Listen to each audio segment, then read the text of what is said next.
방랑가상아를 떠난 원효는 정처 없이 걸었다. 이른바 거랑방이 생활이다. 이른바 거랑빙하란 가라라고도 하고 가사라고도 하여 바람이란 말에서 온 것이요. 방이란 곧 방아 또는 바가로 방아신을 섬기는 사람이란 뜻이다. 방이 또는 바가라면 선비라는 말과 비슷하여서 대접하는 말이다. 화랑들이 공부를 마치면 거랑방이가 되어서 명산대천으로 돌아다닌다.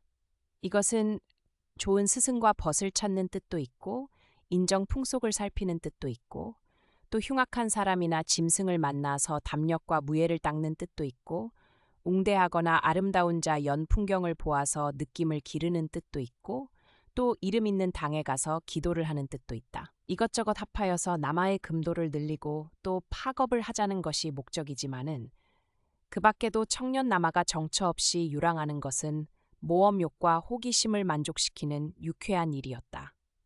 신라의 이름 있는 사람들은 대개 젊어서 거랑방이 생활을 한 것이었다. 그러나 거랑방이 중에는 이러한 목적 이외의 목적을 가진 자도 있었다. 혹은 먹을 것이 없어서 얻어먹으러 다니는 자도 있고, 혹은 고향에서 무슨 죄를 저지르고 피신하여 다니는 자도 있고, 혹은 부모의 원수를 갚으려고 원수의 중적을 찾아다니는 자도 있고, 혹은 도적들이 거랑방이 행색을 하고 다니는 자도 있었다. 좀 더 놀라운 거랑방이는 고구려와 백제의 염탐군들이었다. 그들은 거랑방이 모양을 하고 신라 각지로 돌아다니면서 신라의 지리와 방비와 민정을 염탐하였다. 이와 반대로 신라의 염탐군이 고구려와 백제로 가는 것도 물론이다. 춘추도 젊어서 고구려로 숨어 들어가다가 말 사투리로 신라 사람인 것이 발각된 일이 있었다. 그러나 거랑방이라면 본래는 수도하는 선비나 장수이기 때문에 신라 사람들은 거랑방이를 우대하였다. 동네마다 세사가 넉넉한 집에서는 사랑문을 열어놓고 누가 오든지 한번 수작을 붙여보아서 공부가 있는 사람이면 손님으로 대우하여서 먹이고 재우고 또 노자까지도 주어 보내었다. 이렇게 사랑문을 열어놓는 것을 집의 자랑으로 여겼다. 사랑이란 이렇게 손님을 위하여서 있는 것이었다. 손님이란 결코 제 친척이라든지 본래부터 아는 사람을 가리키는 것이 아니었다. 친척이나 아는 사람밖에 대접할 줄 모르는 것은 상놈으로 수치로 여겼다. 누구나 내 문전에 오는 이는 다 손님이었다. 이 모양으로 손님을 대접하는 편, 즉 주인으로 보면 손님을 대접하는 것은 인생의 낙인 동시에 큰 공부였다. 아무리 못난 나그네라도 한두 가지 배울 것과 들을 말은 가지고 왔다. 만일 몇십 명의 하나나 몇백 명의 하나라도 큰 인물을 만나면 이것은 일생의 큰 복이다. 그러한 사람 가운데는 도학이 높은 이도 있고 학식이 많은 이도 있고 또 장차 대신 대장이 될 사람도 있는 것이다. 사랑에서 하룻밤을 잘 대접하는 인연으로 장래에 무슨 큰 복이 돌아올지도 모르는 것이다. 주인은 사랑에 앉아서 앞길을 바라본다. 앞길과 사랑 사이에는 필시 수양버들이나 돌매나무가 차면 모양으로 늘어섰을 것이다. 그 그늘로 하루 종일 사람이 지나다닌다. 말이나 가마를 탄 귀인도 지날 것이요. 짐을 지고 소바리를 끄는 가난한 사람도 지날 것이다. 그러나 유시오 큰 방갓을 쓰고 소매 넓은 방아라를 입고 보찜을 넌지시지고 지팡이를 끄는 거랑 방이도 지나갈 것이다. 그러한 사람이 지나가면 사랑에 앉은 주인의 눈이 번쩍 뜨이는 것이다. 필시 범상치 아니한 사람이다 하고 고개를 들여서 그 사람의 행동을 살필 것이다. 그 나그네는 필시 나무 그늘에 서서 부채를 붙이면서 동네를 들여다볼 것이다. 그가 정말 학식이 있는 방아라면 이 동네의 판국을 먼저 살필 것이다. 주룡이 어떻고 청룡, 백호가 어떻고 수구가 어떻고 안산이 어떻고 향작이 어떻고 이 모양으로 그 동네의 판국을 살펴서 이 동네의 인물이 날까 말까를 점칠 것이다. 산을 사랑하는 이 땅의 백성은 알 수 없는 옛날로부터 산과 물의 생김생김으로 땅의 운수를 보는 것이 발달된 것이었다. 길게 뻗친 산맥이 우뚝 솟고 뚝 끊치며 앞으로 큰 강이 휘임하게 돌고 큰 들이 열리면 이것은 이른바 천부금탐으로 수백만인이 수천 년 번창할 만한 큰 터다. 만일 바다가 가까우면 더욱 좋고 흙빛이 검지 아니하면 더욱 좋다. 이러한 터로 말하면 한 나라에도 하나나 둘밖에 못 되지만은 한 동네가 될 만한 터도 규모는 작을지언정 배포는 마찬가지다. 좌양은 남양이 좋고 서북이 막히고 동남이 터진 것이 좋고 화강스 있는 데가 물이 좋고 곡식과 과일이 맛있고 산이 험하면 못 쓰고 터전은 평탄해야 쓰고 흙은 조강하면서도 물은 있어야 쓰고 물 나가는 데가 환히 보이면 못 쓰고 골짜기가 통일이 못 되고 어지러우면 인심이 침착하지 못하고 판국밖에 산이 넘보면 사람들의 마음이 들뜨고 동북방, 북방, 서북방은 신을 모시는데요. 서남방을 더럽게 하면 못 쓰고 이런 것이 다 조상적부터 내려오는 동네터, 집터를 보는 법이다. 나무 그늘에 선 나그네가 동네의 산세와 수세를 살핀 뒤엔 인기를 살핀다. 인기란 거기 사는 사람들의 기상이다. 길이 넉직하고 집들이 터전이 넓고 굵직굵직하면 인기가 힘이 있는 것이요. 비록 초가집이라도 개딱지 같으면 그 속에 사는 사람은 보잘것이 없다. 다음에는 개와 닭과 소와 말을 본다. 개, 도야지, 닭, 소, 말, 고양이. 이것은 이 땅 백성이 알지 못하는 옛날부터 같이 살아온 동무다. 아마 아세아 대륙의 훨씬 북쪽으로부터 남으로 오마오는 동안에 언제나 데리고 온 동무다. 개는 강아지, 즉 햇님의 것이라 하여 도야지와 닭은 달님의 것이라 하여 소는 수신의 것이라 하여 말은 또다시 일신의 것이라 하여서 서로 정들게 서로 도우며 살아온 것이다. 도, 개, 걸, 유, 모는 도야지, 개, 가라사, 즉 날짐승과 소와 말이다.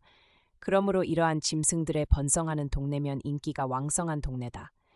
이 밖에 동네에 같이 사는 동물로는 까마귀, 까치, 참새, 구렁이, 족제비, 고양이, 쥐가 있다. 아마 파리와 모기도 예부터의 미움받이 동무일 것이다. 나그네가 드셀 곳을 찾은 때면 닭이 튑을 치며 저녁을 알릴 것이요. 까마까치도 닭의 소리에 그렇다고 고개를 끄덕일 것이다. 이때에 바가지를 동이에 넣어 옆에 끼고 우물로 물길러 나오는 처녀나 아낙네가 인물이 단정하고 몸피가 좋고 그 뒤를 따르는 벌거숭이 아기들이 눈이 어글어글하고 콧마루가 우뚝하고 울음소리가 우렁차면 이 동네는 필시 번성하는 동네다. 만일 살찐 송아지와 망아지가 소리를 지르고 날뛰면 더할 수 없이 나그네의 발길을 멈추는 동네일 것이다. 이런 동네면 물도 맛있고 밥도 맛있고 장도 달 것이다. 필시 된장에는 구더기가 없고 아궁이에는 불이 잘 들여 개목이 타는 냄새가 아니 날 것이다. 술도 시지 아니하고 빛이 매 눈달 같을 것이요 누룩에는 황금빛 옷이 입혀질 것이다. 나그네는 어슬렁어슬렁 동네로 들어와 사랑문 열어놓은 집을 찾을 것이다.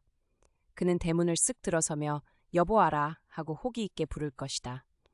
이때에 방아머리한 사내 아이가 내달아 손님 앞에 무릎을 꿇고 두 손을 땅바닥에 짚고 어디서 오신 뉘시온지 하고 물을 것이다. 지나가던 나그넬런이 하룻밤 드세고나 가자고 댁 문전에 섰습니다고 사래어라. 방이 누추하나 상관 아니하시거든 듭시사고 여쭈어라. 이리하여서 나그네는 사랑에 오르는 것이다. 새순물과 발 씻을 물이 나오고 나그네가 보에 쌌던 새 옷을 내어 입을 만한 때에 주인이 나와서 수인사를 하고 혹은 차가 나오고 혹은 술상이 나오고 이러하는 동안에 주객은 서로 저편의 인물을 살피는 것이다. 밤이 되면 이야기판이 벌어지고 혹은 음악과 소리가 나오고 만일 주객이 뜻이 맞으면 첫닭이 올 때까지 이야기가 끊어지지 아니하는 것이다. 거랑방이는 세상 소식을 많이 알고 재미있는 이야기를 많이 아는 까닭이었다. 사랑문을 열어놓고 손님을 대접하는 것은 이 백성이 가장 낙으로 아는 일이었다. 잘 산다는 것은 잘 위하고 손님을 잘 대접하는 일이었다. 양식이고 과일이고 무엇이든지 반드시 세 가지 그릇에 갈라 담았다. 하나는 신께, 하나는 손님을 위하여, 그리고 하나는 식구들이 먹는 것이었다. 손님을 신의 다음각에 존중하였다. 내 집을 찾아오는 나그네는 다 신이시거나 그렇지 아니하면 신이 보내신 사자라고 그들은 생각하였다. 그러므로 그 나그네가 드는 때로부터 떠나는 때까지는 이 집에서는 제삿날이었다. 집안에서는 새 옷을 갈아입고 모든 부정을 기하였다. 그리고 집에 있는 모든 맛난 것을 대접하고 집안 사람들끼리 말도 조심하였다. 만일 손님에 대하여서 흉을 보거나 험구를 하면 큰 벌역이 내릴 것으로 알았다. 아이들이 울다가도 손님 오셨다 하면 울음을 그쳤다. 홍역을 작은 손님이라고 하고 마마를 큰 손님이라고 하고 별성 마마라고 한다. 이것도 눈에 아니 보이는 신이 찾아와 서 머무는 것이라고 생각한다. 고이 계시다가 고이 떠나소사. 이것이 식구들의 소원이었다. 식구는 몸과 마음을 깨끗이 하여서 티끌만한 부정도 없으려고 애를 썼다. 부부는 동침을 아니할 뿐더러 그러한 생각만 먹어도 손님을 노여우시게 하는 것이라고 믿는다. 마치 찰찰 넘는 물그릇을 들고 걸음을 걷는 사람 모양으로 조심조심하였다.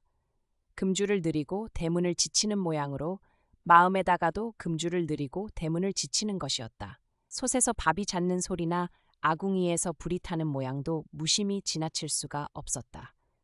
소중한 아들이나 딸에게 크나큰 손님이 찾아와서 머무시는 것이다. 마마뿐 아니라 무슨 병이나 그렇게 생각하였다. 까치 소리, 까마귀 소리는 더욱이나 유심하게 들어서 그곳에서 손님의 뜻을 찾아보려 하였다. 닭이 서서 졸았다. 족제비가 아슬랑아슬랑 마당으로 지나갔다. 이런 것은 다 꿈자리와 아울러서 손님의 뜻을 알아보려는 재료가 되었다. 늙은 할머니는 많은 자식과 오랜 경험으로 그곳에서 기륭을 판단하여서 여러 가지 신사를 행하는 것이었다. 산 사람 손님께 대한 것도 그와 마찬가지였다. 손님 하나를 잘못 대접해 보내면 언제 무슨 동티가 날는지 모른다. 그러나 손님을 환영하는 것은 다만 이러한 두려움에서만은 아니었다. 그것은 그들의 천성이었다. 손님 나그네 이것은 그들에게 심히 아름답고 반갑고 무한한 흥취를 주는 말이었다. 원효는 이러한 속에 거랑빵이로 나선 것이었다. 그의 허리에는 여전히 호로 여덟을 차고 바가지 넷은 짐에 달고 뒤웅박 하나는 손에 들었다. 호로 여덟은 가나다라마바사하다. 이것은 여덟 신장의 이름인 동시에 이 백성이 살아온 역사다. 그리고 모든 음악의 기조다. 옥타브다. 악기를 건드린다는 것은 가나다라 한다는 말이다. 건들거린다, 건들먹거린다는 것은 가나다라. 가나다라마 가락에 맞춘다는 것이다. 짐에 단 바가지 넷은 밥그릇, 물그릇, 반찬그릇, 국 그릇이다. 큰 것, 작은 것, 더 작은 것, 제일 작은 것을 포개면 하나와 같이 된다. 손에 든 뒤움박은 목탁 대신이다. 길을 가다가 끼니 때가 되면 원효는 세종께서 탁발하시던 법을 본받아서 어느 동네에 들어가 큰 집이라고 고르지 아니하고 작은 집이라도 빼어놓지 아니하고 골고루 찾는다. 딱딱딱 뒤움박을 두드리며 나무 아미타불 하고 연부를 부른다. 10마를 불러도 주인이 나오지 아니하면 다음 집으로 가서 또 그와 같이 한다. 이 모양으로 원효는 6집을 찾는다. 육바라미를 생각하는 것이다. 6집을 돌아서 얻어지는 것을 먹고 더 돌지는 아니한다. 만일 6집을 돌아도 밥이 얻어지지 아니하면 그 끼는 굶을 작정이다. 원효는 애초에 목적한 대로 고향에 돌아가 예전에 살던 터 지금은 저리다와 분묘를 돌아보았다. 10여 년 전에 떠난 뒤로는 마음 고향에 온 것이다. 원효는 아는 사람을 덜어 만났으나 그들은 원효를 알아보지 못하였다. 원효가 천하에 소문이 나고 나라님의 스승이 되었다고 들은 그들은 이거 랑방이가 원효라고 생각할 리가 없었다. 더구나 수염이 자아라는 대로 내버려 두어서 1년 전에 보던 사람도 알아볼 수가 없을 지경이었다. 또 원효도 아는 사람들에게 자기의 행색을 드러내고 싶지 아니하여서 방갓을 깊이 쓰고 얼굴을 남에게 보이지 아니하였다. 그러나 아무리 모든 것을 파탈한 몸이라 하더라도 고향은 정다웠다. 자기가 자라난 집과 동네는 반가웠다. 자기를 낳고는 곧 돌아가셨다는 어머니의 산소 앞에서는 원효도 눈물을 아니 흘릴 수가 없었다. 새벽에 상하당에 다녀오던 길에 밤나무 밑에서 자기를 낳고는 몸에 지녔던 아버지의 옷으로 휘장을 쳤다는 것이 견딜 수 없이 원효로 하여금 그 어머니를 그립게 하였다. 그 한 가지 사실에서 원효는 그 어머니의 아내로서의 마음, 어머니로서의 마음을 살필 수가 있었다. 그것은 퍽도 깊은 인연이면서도 퍽도 짧은 인연이었다. 원효는 첫아들인 동시에 외아들이었다. 그 어머니는 그렇게도 기다리던 아들 원효를 낳아놓고는 곧 세상을 떠나고 만 것이었다. 아들의 이름이 무엇인지도 모르고 아들에게 젖꼭지 한 번도 못 물려보고 세상을 떠난 것이다. 원효는 사람의 이목에 띄일 것을 꺼려서 다 저문 뒤에 그 어머니의 산소를 찾았다. 그리고 바바 하고 불렀다. 어머니라는 신라 말이다. 어머니는 아들에게 어머니라고 부르는 소리를 듣지 못한 것이 유한일 것이라고 원효가 생각한 것이다. 원효는 수없이 바바, 바바 하고 불렀다. 실컷 어머니가 원하던 소리를 들리자는 것이 다. 그러나 무덤에서는 아무 소리도 없었다. 벌써 34년이 다. 사람이 죽어서 34년이면 해골도 남았을 둥 말둥하다. 어머니에게는 벌써 아들 원효가 부르는 소리를 들을 귀가 없다. 어머니는 지금 어디 계신가? 원효는 어머니가 지금 있는 곳을 내다보려는 듯이 눈을 들어서 하늘을 바라보았다. 하늘에는 첫가을 별이 반짝거리고 있었다.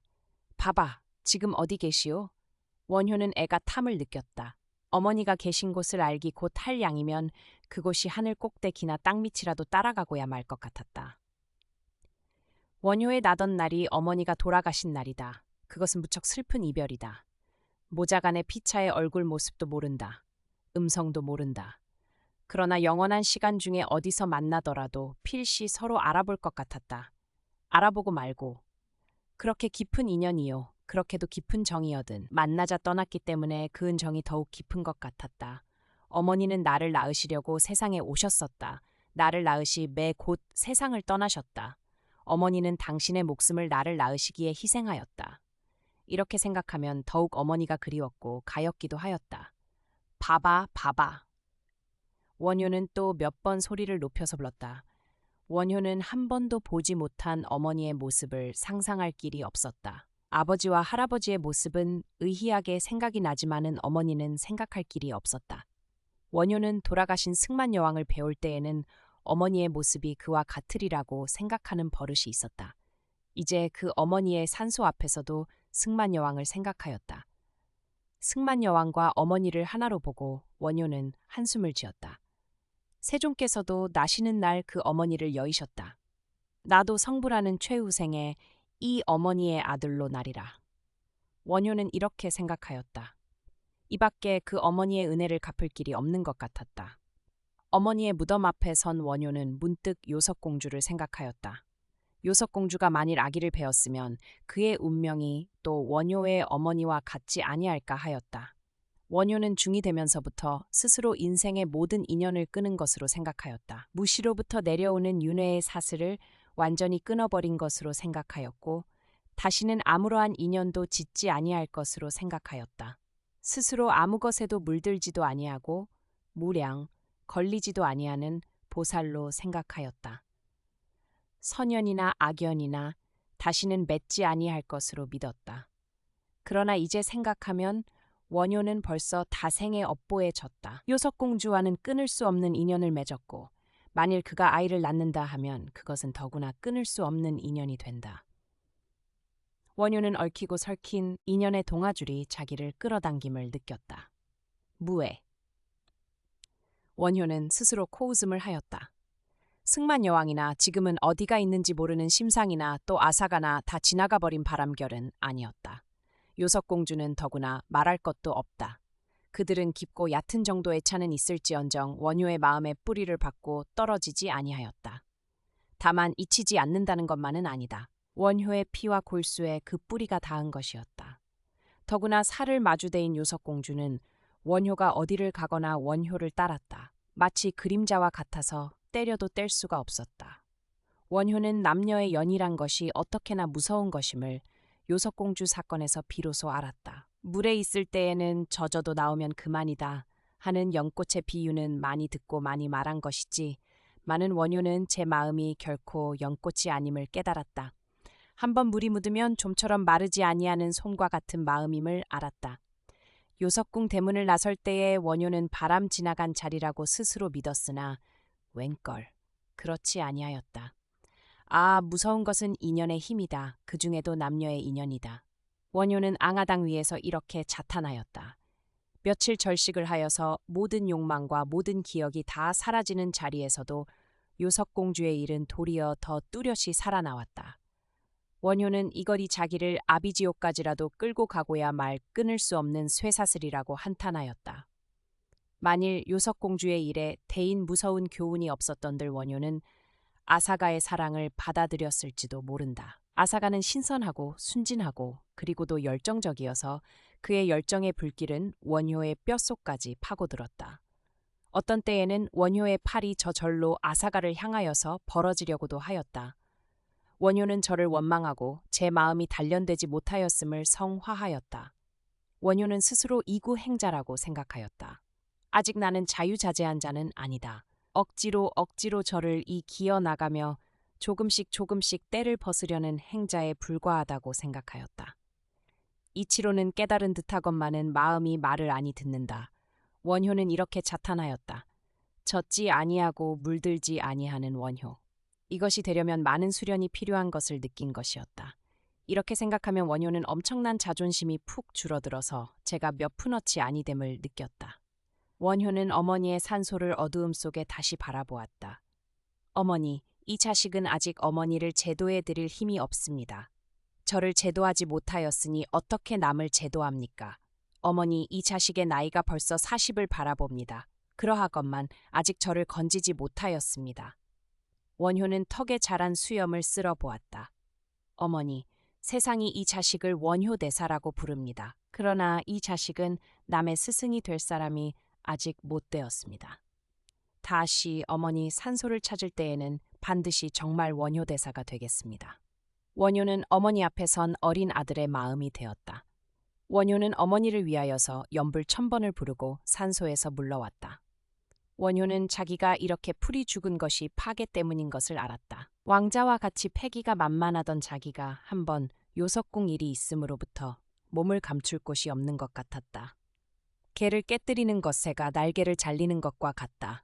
원효는 스스로 이렇게 한탄하였다. 개를 깨뜨리기 전에는 어디를 향하나 누구를 대하나 부끄러운 적이 없었다. 하늘을 향하여서도 고개를 높이 들 수가 있었고 별들을 향하여서도 그 속에 사는 무변 중생이 다 자기를 우러러보고 자기에게서 구원의 가르침을 기다리는 것 같았다. 그때의 자기는 가슴을 떡 벌리고 오냐 할 수가 있었다. 그러나 이제는 별을 바라보기가 부끄러웠다. 별들은 이제는 모두 자기에게서 고개를 돌려버렸다. 이제는 내게서는 바랄 것이 없어 하고 별들은 실망하였다. 모든 중생이 다 그러하다. 계행이 온전하였을 때에 원효의 몸에서는 빛을 발하여서 중생이 모두 그 빛 속에서 편안함을 얻었으나 개를 깨뜨린 원효는 벌써 빛이 아니요 검은 기왓장이다. 아무도 그것을 돌보는 이가 없었다. 원효는 그 어머니 산소 앞에 섰을 때에 그 산 속에 있는 모든 귀신들이 자기에게 손가락질하고 비웃는 것을 느꼈다. 파괴승, 파괴, 히히 하는 것이었다. 우리와 무엇이 달라? 우리나 마찬가지다. 귀신들이나 개나 뱀이나 버러지나 모두 원효를 저의 동류로 보았다. 옳은 말이요. 당신네와 다를 것이 없어 욕심으로 움직이는 다 같은 중생. 원효도 이렇게 자백하고 면목이 없어서 고개를 숙이지 아니할 수 없었다. 지금까지 우리가 네게 바친 공양을 도로 내어 놓아라. 한 중생은 원효에게 이렇게 요구하였다. 원효는 원효 대사라 하여 여러 중생의 융숭한 대접을 많이 받았다. 그 중에도 승만 여왕, 심상, 요석공주, 아사가 같은 이들, 그 밖에도 원효가 모르는 동안에 받은 여러 중생의 대접. 원효는 이 모든 중생의 공양을 헛받았다. 못 받을 공양을 받은 것이다. 보살인 줄 알고 그들은 원효를 공양한 것이었으나 무엇이냐? 원효는 한 파괴승이 아니냐? 아, 나는 못 받을 대접을 받았다. 그것은 내가 중생의 복을 도적질한 것이다. 원효는 가슴이 아팠다. 원효는 걸음을 멈추고 길바닥에 꿇어 엎드렸다. 세존아, 세존아. 원효는 세존을 수없이 부르며 울었다. 얼굴을 땅바닥에 비비며 울었다. 기승한 원효는 철난 이후로는 울어본 일이 없었다. 그는 소리를 내어 걸걸하게 웃기를 잘하였으나 운 일은 없었다. 원효는 걷잡을 수 없이 눈물을 쏟았다. 원효가 고개를 들었을 때에는 새벽달이 올라오고 부엉이와 소쩍새가 울고 있었다. 가을밤 바람이 산들산들하였다. 산 그림자가 칠같이 검고 풀잎에는 이슬이 달빛에 반짝거렸다. 원효는 고향 사람을 만날 것이 두려워서 일어나 빨리빨리 걸었다. 가을 벌레 소리가 어디까지든지 원효를 따랐다. 달빛을 따라서 밤길을 떠난 기러기 소리가 들렸다. 기러기는 가랑하다. 바람의 아들이다. 남북 몇만 리 떼를 지어 여름을 찾아다니며 제 날개로 날고 제 입으로 주워 먹는다. 남에게 의지하지 아니한다. 웅대한 그 행로, 걸걸한 그 기상, 원효는 기러기가 부러웠다. 기러기는 한 스승의 지도에 복종한다. 그 스승이 이끄는 대로 어디나 가고 그 스승은 상하사방을 살펴서 바른 길을 찾고 쉴 자리를 찾고 떠날 시각을 정한다. 그의 끼룩하는 한 소리에 그의 제자요. 부하들은 먹던 것을 버리고 자던 잠을 깨어서 행렬을 지어서 나선다. 그들의 행색은 보살의 행색이었다. 원효는 제가 남을 거느리는 자도 못되고 따르는 자도 못된 것을 한탄하였다. 세존아, 세존아. 원효는 다시금 세존을 불렀다. 원효는 일찍 두타행이란 것을 자기가 실행하리라고 생각한 일은 없었다. 그런 것은 대승보살행은 아니라고 생각하고 있었다. 무해행이야말로 자기에게 합당한 것이라고 생각하였다. 천지간에 어디를 가든지 무엇을 하든지 거칠 것이 없었다. 내 평생에 어느 중생을 속인 일이 없고 해친 일이 없으니 아기들 속에 가든지 범이나 뱀 속에를 가더라도 두려울 바가 없고 내 나를 위하여 아무 욕심도 없으니 아무도 나를 시기하고 미워할 리가 없을 것이요. 내 모든 중생을 자비심으로 건지려 하니 아무나 나를 반가워하고 내게 의지할 것이다. 원효는 이렇게 저를 생각하고 있었다. 그러므로 중생의 절과 공양을 받는 것은 중생의 복전이 되기 위한 것이라고 생각하였다. 그러나 지금의 원효는 그러한 원효가 아니었다. 아무쪼록 중생의 공양을 받아서는 아니 된다. 중생이 내어버리는 헝겊으로 몸을 가리우고 중생이 아까워 아니하는 것으로 배를 채워야 한다. 그리고 보시할 자의도 법화도 가진 것이 없는 원효는 몸으로 힘으로 중생을 도울 길밖에 없는 것이다. 원효는 이렇게 생각하였다. 두타행. 원효는 두타행의 고마움을 절실히 느꼈다. 원효는 어느 동네에나 들어가는 대로 도와드릴 것이 없느냐고 물었다. 사람들은 원효를 수상한 거랑방이로 알아서 잘 믿지 아니하는 이가 많았으나 그 중에는 곡식을 져드려 달라는 사람도 있고 가랫줄을 당기어 달라는 사람도 있었다. 그리고는 밥을 얻어먹었다. 그 밥은 대단히 맛이 있었다. 원효가 단세미곡에 감쉔을 넘은 것은 9월도 거의 다 지내어서였다. 살랑살랑하던 날이 다시 더워져서 석양볕이 따가웠다. 원효는 고개를 넘어서 동네에 들어갔다. 그 동네는 외양으로 보기에도 무척 가난한 동네였었다. 산골짜구니에 메어 달리듯이 열댓집이나 드문드문 붙어 있었고 영은 썩어서 지 붕에 여기저기 흠이 생기고 박덩굴, 호박덩굴이 오른 집도 몇이 되지 아니하였다. 길에는 풀이 나고 가을에 길 닦기도 아니한 모양이어서 장마에 무너진 곳이 그대로 있었다. 그렇게 음침한 동네였다. 원효는 어슬렁어슬렁 동네로 들어가나 닭 개소리도 없었다. 동네가 다 비었나? 하고 걸음을 멈추고 살펴보니 그래도 몇 집에서는 연기가 올랐다.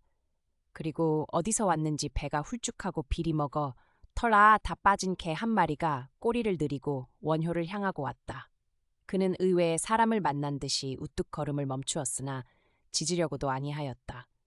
그 버리먹은 개가 이 동네 정령인 것 같았다.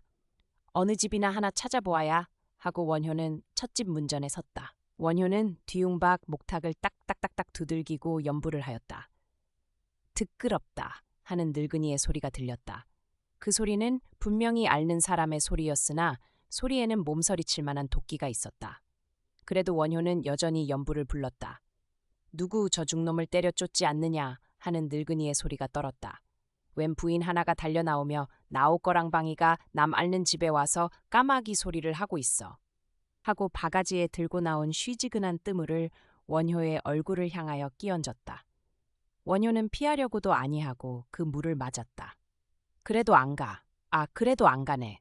그래도 안 가면 똥바가지를 씌울걸. 하고 그 여편네가 서둘렀다. 원효는 다음 집 문전에 서서 또 목탁을 두드리고 연부를 하였다.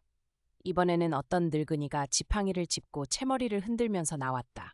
당신이 잘못 들어왔소. 이 동네에는 연병이 들어서 집집이 송장이 썩어가는데 동량을 줄 집이 어디 있소. 저기 저고 개를 넘어가면 단샘이라고 큰 동네가 있으니 거기나 가보오. 아이고 방아라 방아라. 노인은 이렇게 말하고는 들어가 버린다. 그래도 그 노인의 말은 부드러웠다. 원효는 여러 동네에서 푸대접도 많이 받았지만은 이런 동네는 처음이라고 생각하였다. 원효는 셋째 집에서도 득끄럽다. 사람이 지금 목숨을 모으고 있는 판에 동량이 무슨 동량이냐. 연병이나 묻혀가거라.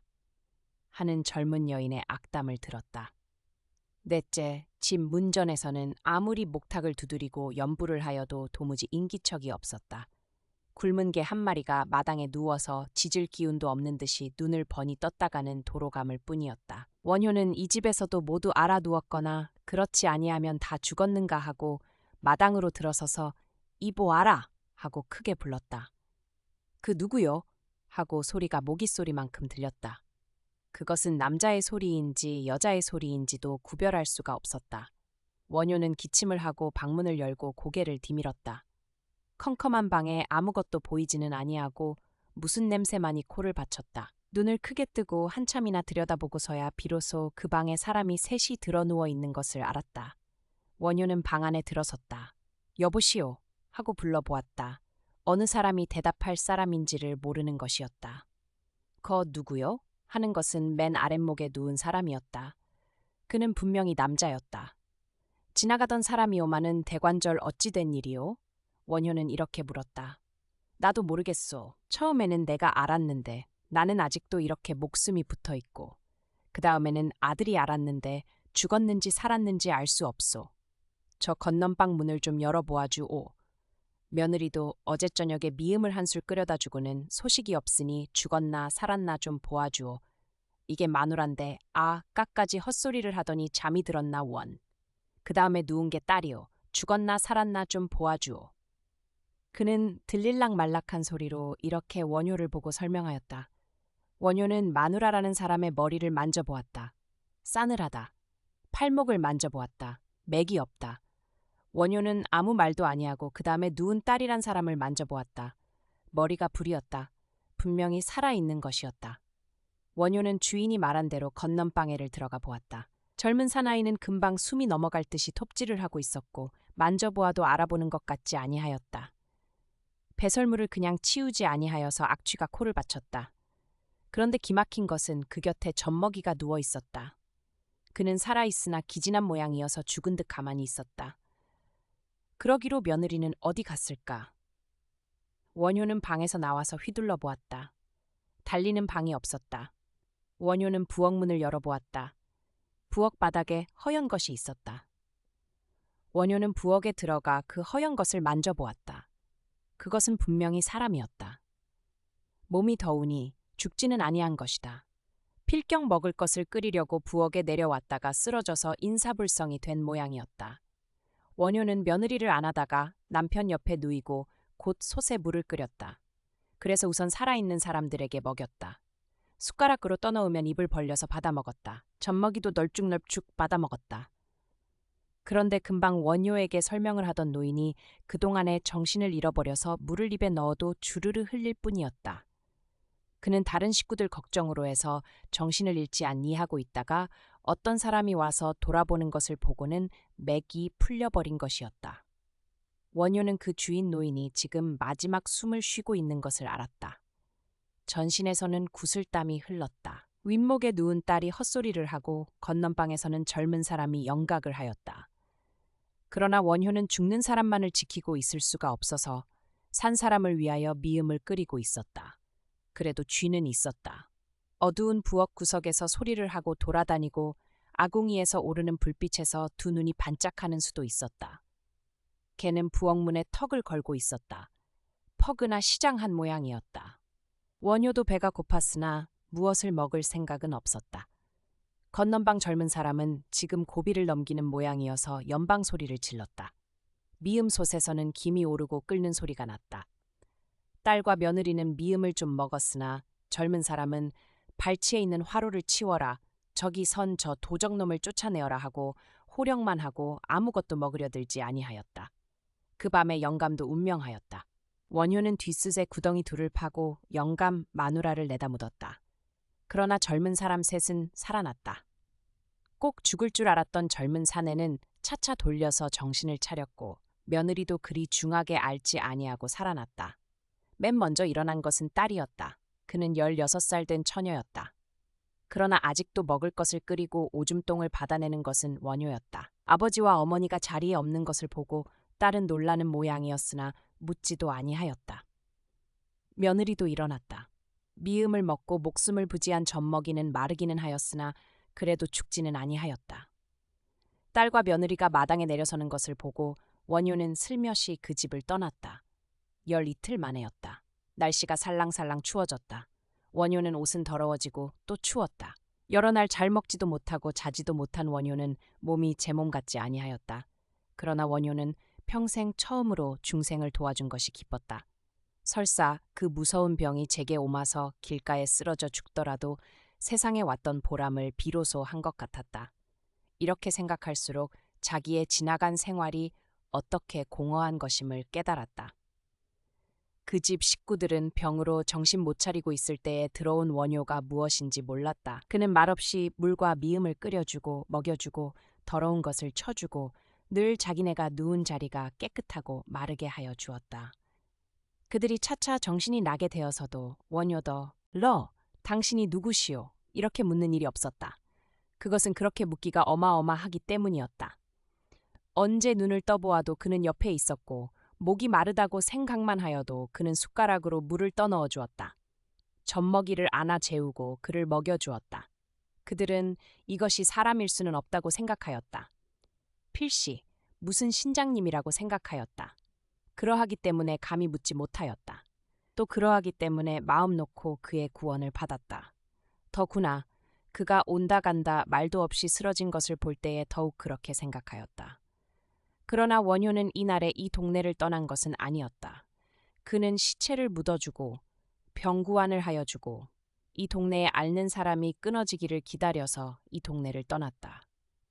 그가 이 동네를 떠나던 날은 첫눈이 내리던 날이요. 그가 마지막으로 도와준 집은 뜨물 벼락을 맞은 집이었다. 원효에게 뜨물을 뒤집어 씌운 그 안악내의 집의 식구가 온통 병들어 누워서 원효의 구안을 받은 것이었다. 원효가 동네를 떠나는 날에 건강을 회복한 사람들은 동구 밖까지 전송을 나왔다. 이 다음에는 동네 사람들끼리 서로 도와주라는 말을 남기고 훨훨 걸었다. 원효는 피골이 상접하도록 바짝 말랐다. 그러나 그의 얼굴과 눈에는 청수한 기운이 있었다. 그것은 모든 욕심을 떠난 보살의 빛이었다. 그러나 원효는 몸이 피곤함을 느꼈다. 어디서 잠시 쉬고 싶었다. 원효는 감천사란 절을 찾아갔다.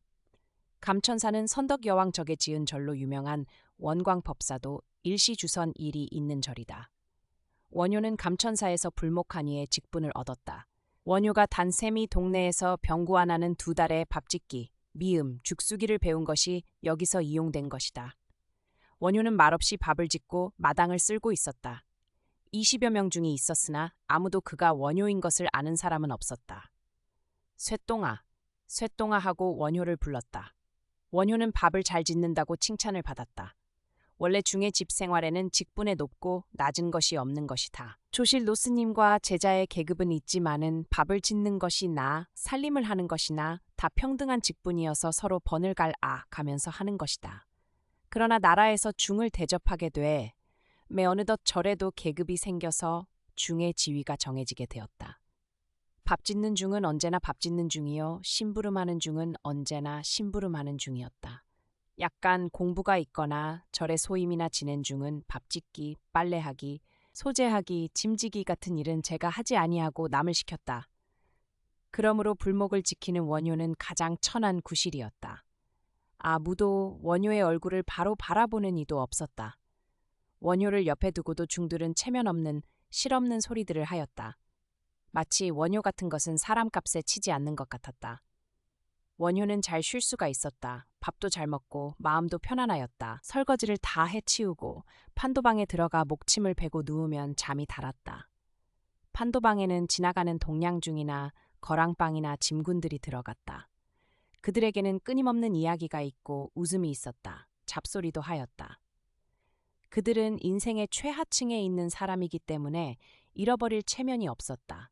아무런 소리를 하여도 망신될 것이 없었다. 그들은 자다가 고린내나는 발가락을 남의 입에 넣기도 하고 유시오 누더기를 훔쳐가지고 밤중에 달아나는 자도 있으나 한바탕 욕지거리를 하고 나면 또 쿨쿨 잠이 들었다. 발가락을 입에 넣거나 코에 대고 방구를 끼거나 심하면 손가락으로 똥구멍을 우벼서 입에 스쳐주더라도 그것이 그렇게 놀라운 일은 아니었다.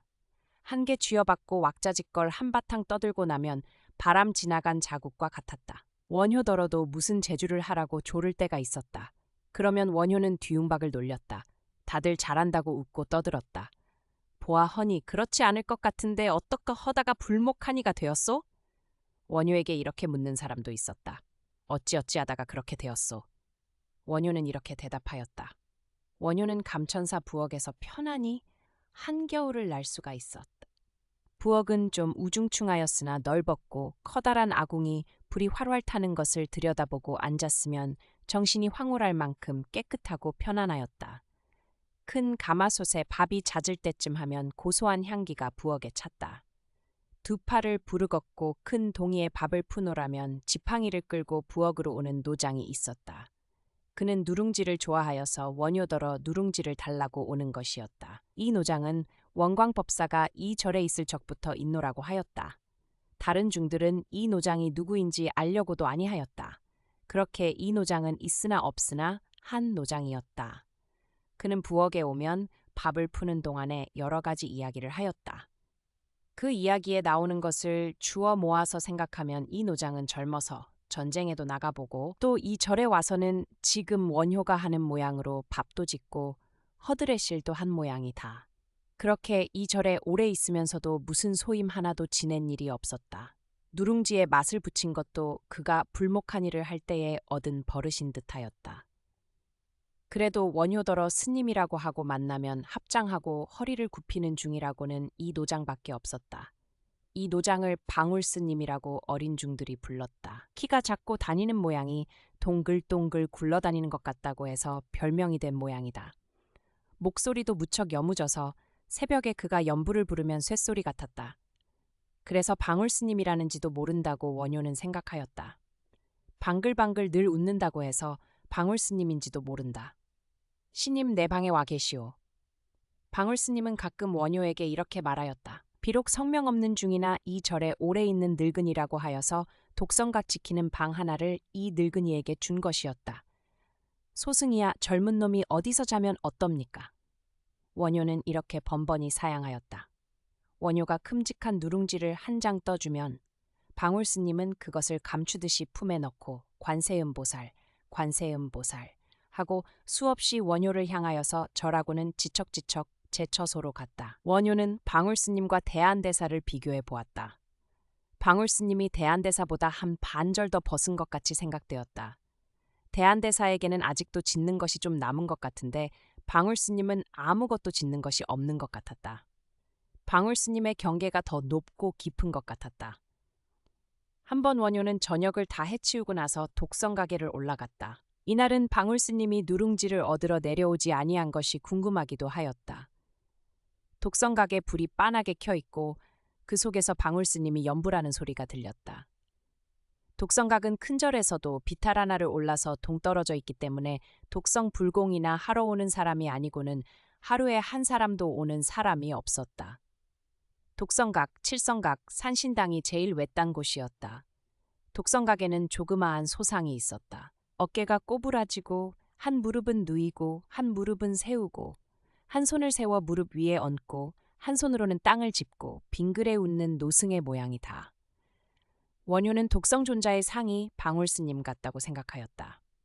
그런데 방울스님은 그 앞에서 관세음보살을 부르고 있었다. 신님 오셨소? 저녁 불사를 마친 방울스님은 독성각에서 나오면서 원효를 보고 반가워하였다. 그리고는 원효를 자기 방으로 인도하였다. 방은 단간방이었으나 관음상을 모신 불탑 앞에 천정에서 달린 옥등잔에 쌍심지 불이 구슬같이 빛나고 향내났다.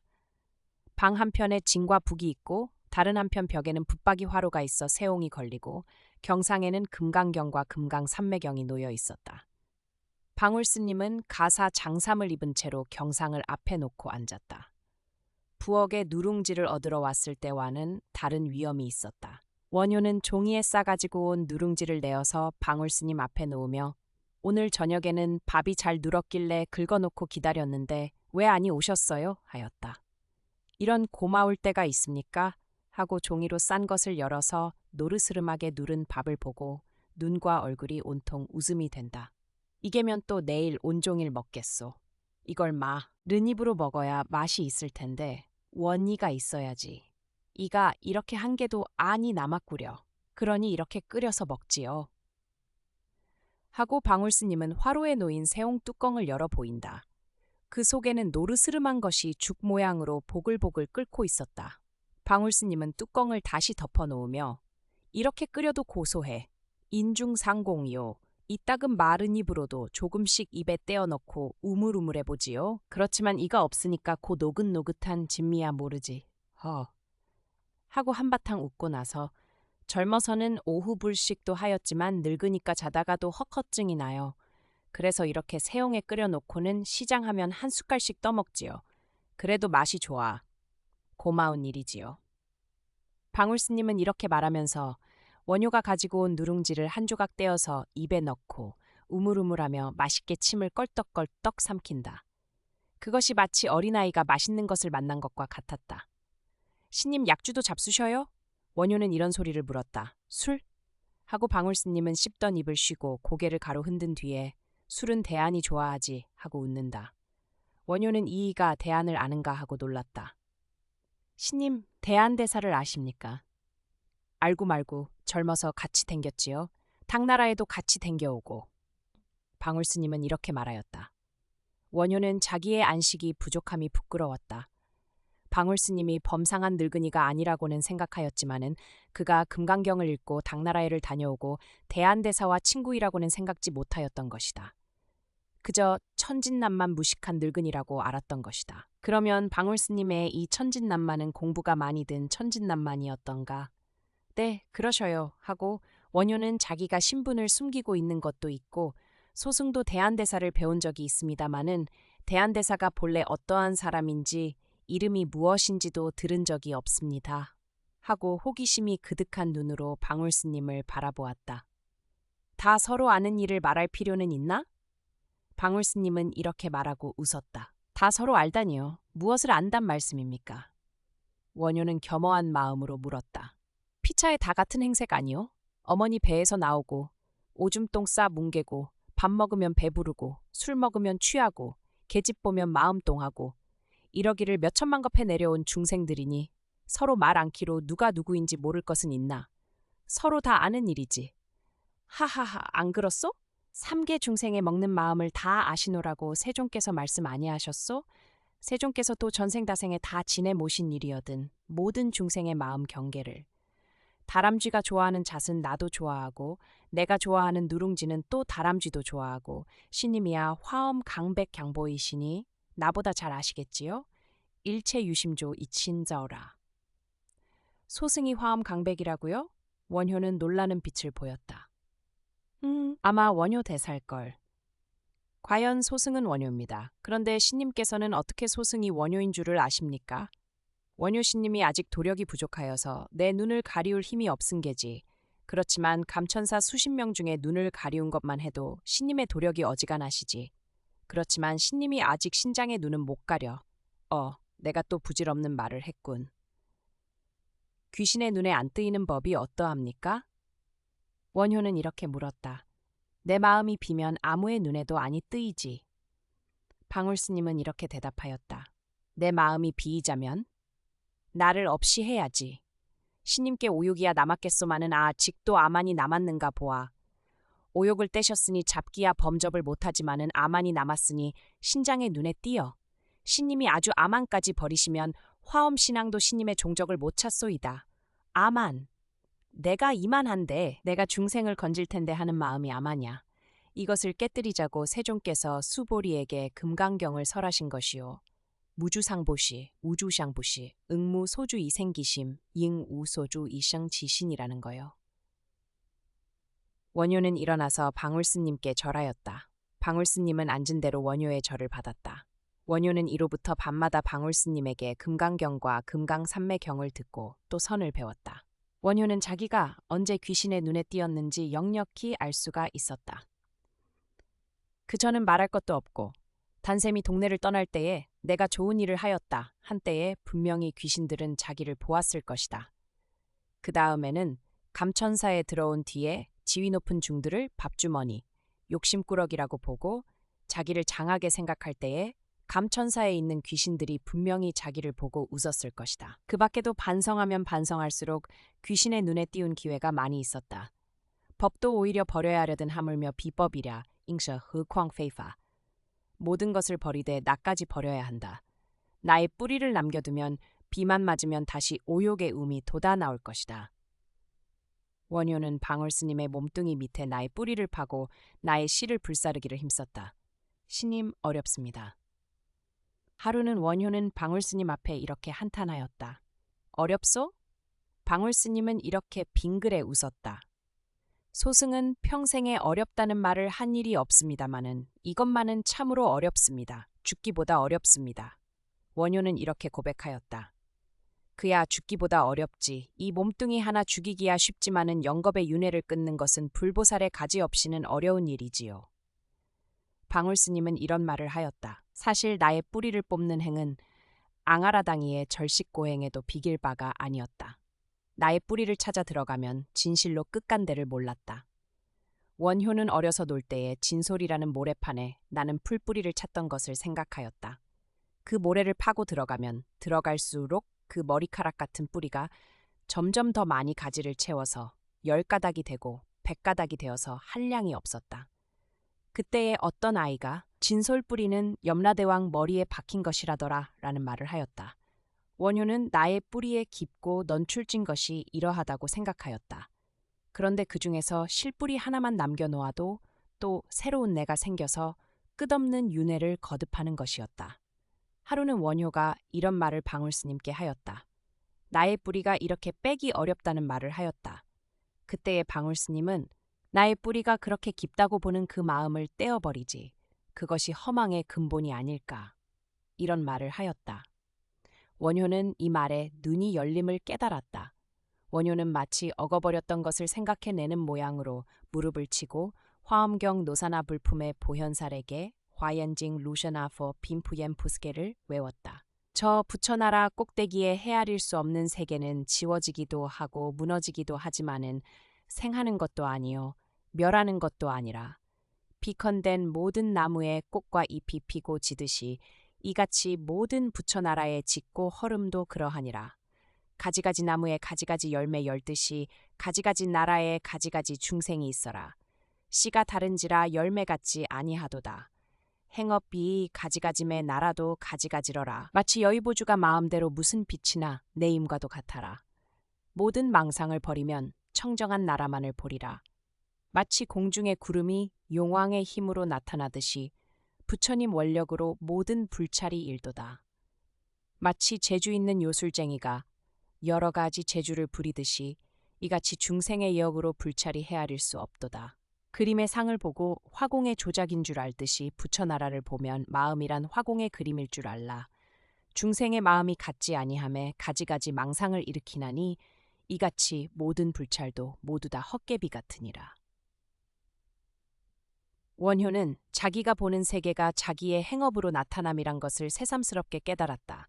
그러나 나의 뿌리가 깊고 깊어 끊기 어렵다는 것도 결국은 내 심행에서 오는 망상이다. 모든 망상을 끊는 원효의 앞에 나타난 세계는 정의, 호요 치바오샤, 빙정주庄严, 군징 예리치, 웨이묘산 안원, 比佛沙土中唯有人天去功德果成就常住快乐의 아름다운 나라였다. 원효는 기쁨에 넘쳐서 옆에 있는 북채로 둥둥 북을 두드리고 또 일어나서 춤을 추었다. 원효가 춤을 추는 동안 방울스님은 징 북을 울렸다. 그러다가 방울스님도 일어나서 춤을 추었다. 한바탕 두 사람이 어우러져 춤을 춘 뒤에 방울스님은 여루 첸유추虚空迷不照离垢做道场光明已如是 의계를 읊었다. 원효는 거기 화하여서 이이중생구 구싱우량劫不灭生死难能为大导师 하고 일체 공덕 승수 미산 운불 이체 공德 生虚 미산 윤매계를 읊었다. 방울스님은 좋다 좋다 하고 원효의 뜻을 칭찬하고 말을 이어 진 루셔나 本愿底故普贤身相犹如虚空意欲如如现身无量 부잉종성이라고 불렀다. 노사나불의 본원을 밑까지 다 알고 행하였으니 보현보살의 몸 허공과 같아서 여여에 의지할지언정 불국에 의지하지 아니하여 무량한 몸을 나타내어 널리 중생의 부름에 응한다는 뜻이다. 이것은 방울스님이 원효를 격려하는 뜻이다. 무량겁해에 보살이 쉼없이 돌을 닦는 것은 저를 위함이 아니라 중생을 고해서 건지기 위함이다. 그러면서 나는 중생을 건진다 하는 생각을 가져서는 아니 된다. 그것은 아상이요, 인상이요, 중생상이요, 수자상이다. 이 모든 상을 떠나는 것이 부처라는 것이다. 리 이치의 쭈샹. 원효는 전과 같이 조석에 밥을 짓고 물을 길었다. 그리고 방울스님은 지척지척 누룽지를 얻으러 지팡이를 끌고 내려왔다. 감천사에는 봄이 와서 진달래와 복숭아가 피었다. 하루는 저녁 때에 방울스님이 누룽지를 얻으려 내려왔다. "신님, 우스운 일이 있어." 하고 방울스님은 벙글벙글 웃었다. 넓은 부엌에는 다른 사람은 오지 아니하였다. "무슨 일이오?" 원효는 주걱으로 솥에서 밥을 푸면서 물었다. 고소한 밥의 향기가 진동하였다. "지금 오다가 들으니 여기 학인들이 신님의 대승기신론소를 배웁디다. 되긴 되었소. 원효 신님이 지어주신 밥을 먹고 원효 신님이 지으신 대승기신론소를 배우니 되기는 되지 않소?" 하고 방울스님은 유쾌하게 웃었다. 원효도 빙그레 웃었다. 그런데 이런 때에 또 귀신의 눈에 띄지 아니할까 하고 조심하였다. 원효는 한가는 틈을 타서 강당 앞에 가서 엿들었다. 기신론 작가인 마명 보살 이야기 끝에 원효대사 평이 났다. "원효대사도 보살 화생이야." 이런 말을 하는 이도 있었다. 원효대사는 생이지지로 무사자통 무시즈통하니래. 이런 말을 하는 이도 있었다. 원효대사가 보살 화신이면 요석공주 때문에 파괴는 왜 해? 이렇게 원효를 공격하는 이도 있었다. 그게 다 방편이겠지. 이렇게 원효를 변호하는 이도 있었다. 미인과 같이 자는 방편이면 해롭지 아니한 방편인데 하고 모두들 웃었다. 아마 학인들끼리만 모여 앉은 모양이었다. 원효는 쓴웃음을 웃었다. 그리고 엿듣던 자리에서 물러나려고 할 즈음에 한 학인이 문을 열고 나오다가 원효와 마주쳤다. "왜 여기 섰어?" 그 학인은 원효를 노려보았다. "신님네 토론하시는 것 좀 엿들었습니다." 하고 원효는 공손히 뜰에 내려섰다. "그래, 무슨 말을 엿들었어?" 그 학인은 원효를 기롱하려 들었다. "원효 험구하시는 것을 엿들었습니다." "하! 그래, 공양주가 원효 대사를 아나?" 학인은 흥미가 동하는 모양이었다. 다른 학인들도 두 사람의 대화에 재미를 붙여서 꽃마루에 부르르 나왔다. 원효란 중이 요석공주하고 자서 아이를 낳았다는 소문은 들었지요. 원효는 이렇게 대답하였다. "그래, 원효 대사가 요석공주하고 잔 것이 잘한 일이냐, 잘못한 일이냐 말야?" 다른 학인이 이렇게 원효에게 물었다. "글쎄요, 잘못했다고 생각하기로 원효 대사도 중질 그만두고 거랑방이질 다니지요. 그렇지만 신임네 같으면 어찌하시겠소?" 원효는 이렇게 말하고 웃었다. 학인들은 서로 돌아보았다. 그 맹랑한 손이로군. 한 학인이 이렇게 원효를 노려보고 방으로 들어갔다. 원효의 말이 이상한 무게로 학인들의 정수리를 때린 것이다. 봉 변한 듯이 생각한 것이었다. 도인의 말은 무심코 하는 한마디에도 사람을 누르는 힘이 있는 것이다. 사람뿐 아니라 귀신도 도인의 이런 일동에 눌리는 것이다. 그것은 제 욕심에서 나온 것이 아니요 자비심에서 나오는 것이기 때문이다. 2월 15일은 세종께서 살아 쌍수 밑에서 열반하신 날이었다. 12월 15일이 성도하신 날이었다. 12월 15일에 성도하신 날과 같이 이날의 감천사에서는 열반제를 올리고 열반경의 법문이 있었다. 학인들은 오늘로써 동안쥐가 해제가 된다고 기뻐하였으나 원효는 떡을 하느라고 무척 바빴다. 마을에서 선남선녀도 많이 모여왔다. 청명을 앞으로 며칠 안이 남긴 날씨는 무척 온화하였고 하루 건너 실비가 왔다. 열반제를 마치고 원효는 감천사를 떠나기로 하였다. 덕분에 소승이 한겨울을 편안히 났습니다. 하곡 원효는 사중에 골고루 다니면서 하직 인사를 하였다. "어디로 가나?" 이렇게 물어주는 이도 있었다. "어디 정처 있습니까?" 원효는 이렇게 대답하였다. "갈 데 없으면 여기 더 있지." 이렇게 만루해주는 이도 있었다. 평상시에는 본체 만체하던 사람들도 떠난다는 말을 듣고는 섭섭한 뜻을 표해 주었다. 원효는 그것이 기뻤다. "참 일을 잘했는데." 하고 원효의 공로를 칭찬해주는 이도 있었다. 원효는 누룽지를 많이 싸가지고 독성각에 올라갔다. 방울스님을 북을 울리며 연불을 하고 있었다. 원효는 연불이 끝나기를 기다리고 있었다. 가사 장삼을 입고 북을 울리고 앉았는 방울스님은 전혀 허공인 것 같았다. 그의 몸에서는 아무 냄새도 아니 날 것 같았다. 더구나 그 연불 소리는 맑았다. 모든 욕심을 떠난 소리였다. 그 소리는 온 법계에 가득 찰 것 같았다. 오직 중생을 위하여 부르는 연불이었다. 고해 화택에서 오욕 번뇌에 불에 타며 허덕이는 중생이 이 소리를 들으면 당장 청량을 얻을 것 같았다. 아무 거드름도 변화도 없는 평담한 소리 엄마는 그 소리는 하늘 꼭대기까지 아비지옥 밑바닥까지 울려가서 그곳에 있는 중생의 괴로움을 식혀줄 소리였다. 원효 자신도 몸이 극락세계에 있는 것 같았다. 형용할 수 없는 안온함을 느꼈다. 둥, 갱하는 징, 북소리도 예사로운 소리가 아니었다. 원효 자신이 두들기면 그러한 소리가 날 것 같지 아니하였다. 북채로 북을 치는 것이 아니라 방울스님의 법신으로 북을 치는 것이었다. 연불 소리와 칭, 북소리는 한데 어우러져서 둘이 아니었다. 그것을 울리는 방울스님의 몸도 한데 어우러졌다. 원효는 자기가 이 동네, 저 동네로 돌아다니며 부르던 연불 소리를 돌려 생각하여 보았다. 그것은 원효가 목구멍으로 부른 소리요, 법신으로 부른 것은 아닌 것 같았다. 심지어 원효의 연불에는 거드럭거리는 장난 기운조차 있지 아니하였던가. 원효도 물온 장난으로 연불을 한 것은 아니요, 지성으로 하노라고는 한 것이었다. 그렇지만은 방울스님의 연불과 비길 때에 자기의 소리는 한 희롱이요, 취담이요, 아무 힘도 없는 것 같았다. 그 소리가 중생의 귀에 들어가서 듣는 이의 혼을 움직여 보리심을 바라게 할 힘이 있을 리가 없는 것 같았다. 원효는 한숨을 쉬었다. 금과 흙이다. 원효는 속으로 이렇게 한탄하였다. 자기는 흙으로 만든 그릇인 것 같았다. 대한대사의 연불에도 이러한 힘은 없는 것 같았다. 마음의 모든 때를 벗은 사람은 아름다운 것 중에 가장 아름다운 것이요, 높은 것 중에 가장 높은 것이다. 요루 천리초,虚空미부적, 리고 조다오창, 광명이루시. 원효는 비로소 부처를 보는 것 같았다.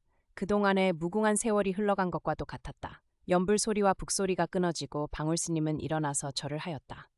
시중 워이신, 괴민가이시방, 우아이광루라이,愿生 안乐国. 하는 용수보살에게를 읊으면서 절을 하였다. 두 팔을 높이 들어 공중에 원을 그렸다가 합장하고는 절하고 이렇게 하기를 10번이나 한 뒤에 고개를 돌려서 문 밖에 섰는 원, 효를 보고 빙그레 웃었다. 소승 지금 떠납니다. 원효는 다른 말은 없이 이렇게 말하였다. 그리고 누룽지 봉지를 방에 들여놓으며 신님께 누룽지를 공양하기도 이것이 마지막입니다. 이번에는 잘 눌어서 많이 가져왔습니다. 방울스님은 합장을 하여서 고맙다는 뜻을 표하였다. 원효는 간발을 한 몸이라 방에 올라가지는 아니하고 문 밖에 선 채로 깊이 허리를 굽혔다. 방울스님은 뜰까지 나와서 원효와 작별하였으나 피차의 말은 없었다. 할 말이 없는 것이다. 말이 없어도 서로 마음이 통하는 것이다. 아마 이것이 이 생에서는 마지막 작별일 것이다. 원효가 다시 감천사에 올 일도 없고 방울스님이 감천사 밖에를 나올 일도 있을 것 같지 아니하였다. 그러나 이러한 작별을 이 두 사람 사이에도 몇 억만 번 하였는지 모른다. 인연이 남으면 또 만나는 것이다. 수 없는 반복이다. 요 다음에는 아미타불이 안락국에서 만날지도 모른다. 끝없는 보살행 중에는 안락국에도 한 번은 갈 것이다. 그러나 이중생구, 구식무량제, 부미생스난 하는 행자로는 이 신라나라에도 금우 몇 번을 더 옳는지도 모르고 또 지옥과 악이, 축생도에도 몇 번 갈는지 모른다. 그러한 길에 서로 만나고 또 서로 만날 것이다. 이 세상에 바늘 하나 세울 만한 것도 중생을 위하여서 목숨을 아니 버린 데가 없는 것이 보살의 행색이다. 보살의 눈에는 모든 중생은 다 평등이다. 어느 중생에 대하여서도 사랑하는 외아들의 심경을 가진다. 어느 중생 하나를 건지기 위하여서도 목숨을 아니 아낀다. 1000번이고 10,000번이고 그 중생을 건질 때까지 죽고 또 죽는다. 이것이 보살의 대자비 심이다. 이 모양으로 무변 중생을 다 건지는 날이 보살의 행이 완성하는 날이다. 범부는 이런 말을 들을 때에는 입을 딱 벌린다. 그러나 보살은 이런 일에도 진력이 아니 나는 것이다. 원효는 터불터불 절 동굴을 향하고 걸었다. 이때에 원효대사, 원효대사 하고 뒤에서 부르는 소리가 났다. 원효는 고개를 돌렸다. 방울스님이 큰방 앞 축대 위에서 손을 허기고 있었다. 원효는 빨리 걸어서 방울스님 곁으로 갔다. 이 책을 드린다는 것을 잊었소? 하고 퍼렁보에 싼 책을 원효에게 주었다. 금강산매경이요. 신님께 이 책을 전하는 것이 옳을 것 같다. 방울스님은 이렇게 말하였다. 받자옵니다. 하고 원효는 그 책을 두 손을 받들어 수그린 머리 위에 높이 들었다. 원효대사라고 방울스님이 부르는 소리에 학인들이 몰려 나와서 얼빠진 사람들 모양으로 방울스님과 원효를 보고 있었다. 원효는 방울스님께 또 한 번 절하고 곁에 둘러선 학인들과 다른 중들께도 또 한 번 하직 인사를 하고 동굴을 향하고 나갔다. 노장님, 지금 원효대사라고 부르시니가 누구오니까? 한 학인이 방울스님께 물었다. 지금 저기 가는 저 신님이 원효대사요. 신님네들이 겨우내 원효대사가 지어주시는 공양을 잡수셨으니 다들 성불하시겠소. 하고 방울스님이 웃었다. 겨우내 부엌에서 밥 짓던 중이 원효대사란 말을 들은 중들은 놀랐다. 그 중에도 강당문 밖에서 원효를 기롱한 두 중은 더욱 놀랍기도 하고 무안하기도 하였으나 그보다도 천하의 이름이 높은 선지식을 옆에 두고 몰라본 것이 분하였다. 노장님 정말이요? 원효더러. 그 맹랑한 손이로군 하던 학인이 방울스님께 물었다. 그의 이름은 이명이었다. 무엇이 정말이냐 말이요? 지금 그 신님이 분명 원효대사요? 그렇다니까. 신님네가 공부하시는 대승기신론소를 지으신 원효대사요. 방울스님은 이렇게 대답하고 웃었다. 노장님은 그이가 원효대사인 줄 어떻게 아셨소? 날 누룽지를 잘 주길래 원효대사인 줄 알았소. 방울스님은 웃었다. 의명은 곧 짐을 꾸려지고 원효의 뒤를 따라서 떠났다. 어디를 가느냐는 동무의 말에는 원효대사 따라가오 하고 뒤도 아니 돌아보고 대답을 던졌다. 의명은 거기서 20리나 걸어서 강가에서 나룻배를 기다리고 있는 원효를 만났다. 의명은 봄철 축축한 강변 흙에 엎드려서 원효의 앞에 절하였다. 그리고는 고개를 숙인 채로 신님, 몰라 배운 죄를 용서합시고 소승이 신임을 시봉하사기를 허하십시오 하고 애원하였다. 원효는 의명을 붙들어 일으키며 방울 신님이 실없는 말씀을 하신 게로군 하였다. 오늘부터 소승은 신님을 시봉하겠습니다 하는 의명의 눈에 눈물까지 있었다. 나를 시봉하다니 밥 짓고 빨래하고 바느질할 줄 아오? 원효는 농담삼아 물었다. 그런 일을 해본 일은 없습니다. 의명은 정직하게 대답하였다. 그러면 내가 신님을 시봉하게?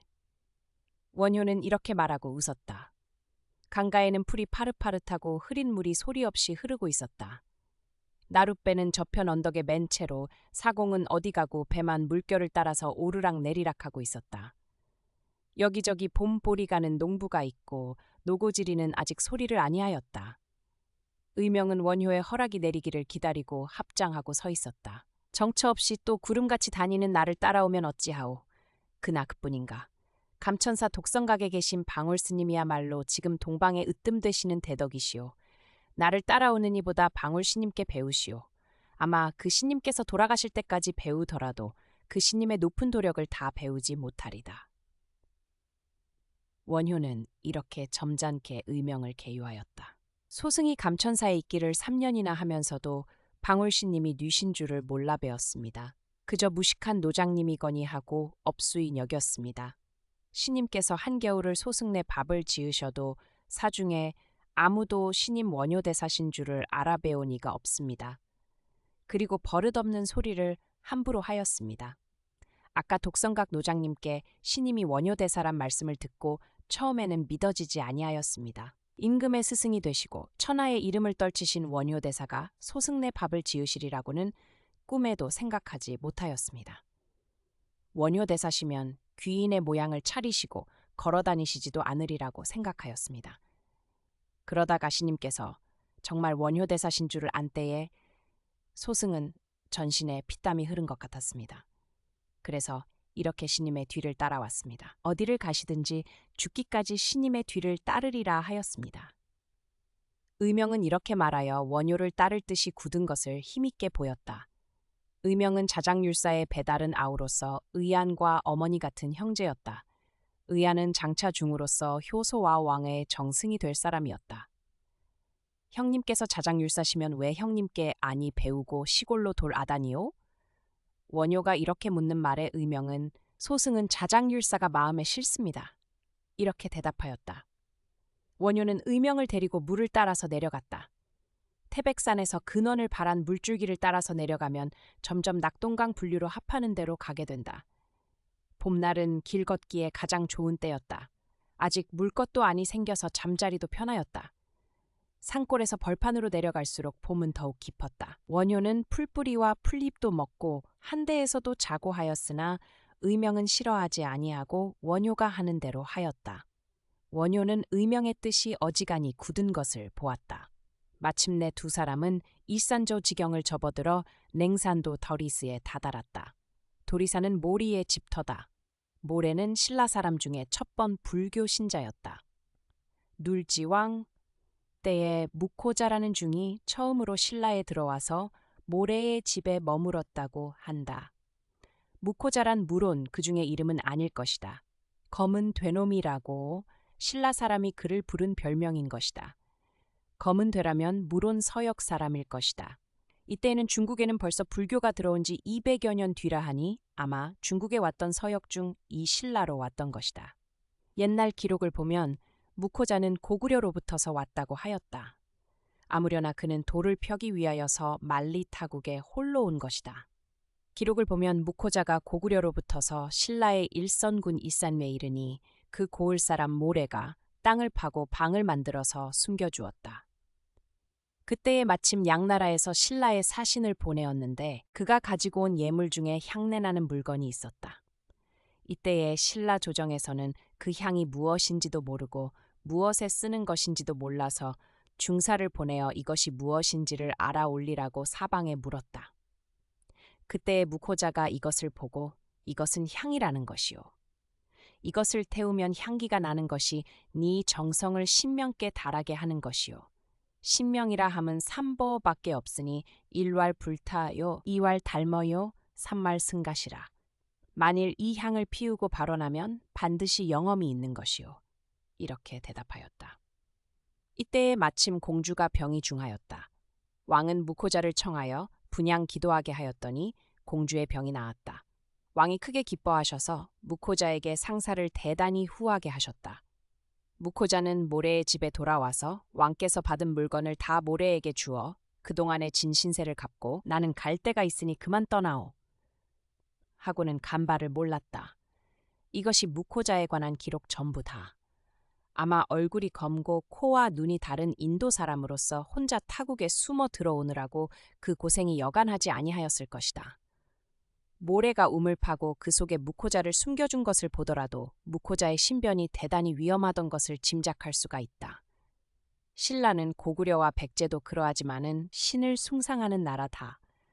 가장 높으신 아, 가, 다, 다, 라, 마, 파, 사, 팔신을 위시하여 이 팔신에서 나온 여러 신을 숭배하던 나라다.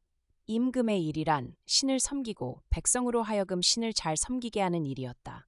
정치, 산업, 문화가 모두 이 신을 섬기는 것을 중심으로 또는 목표로 되어 있었다.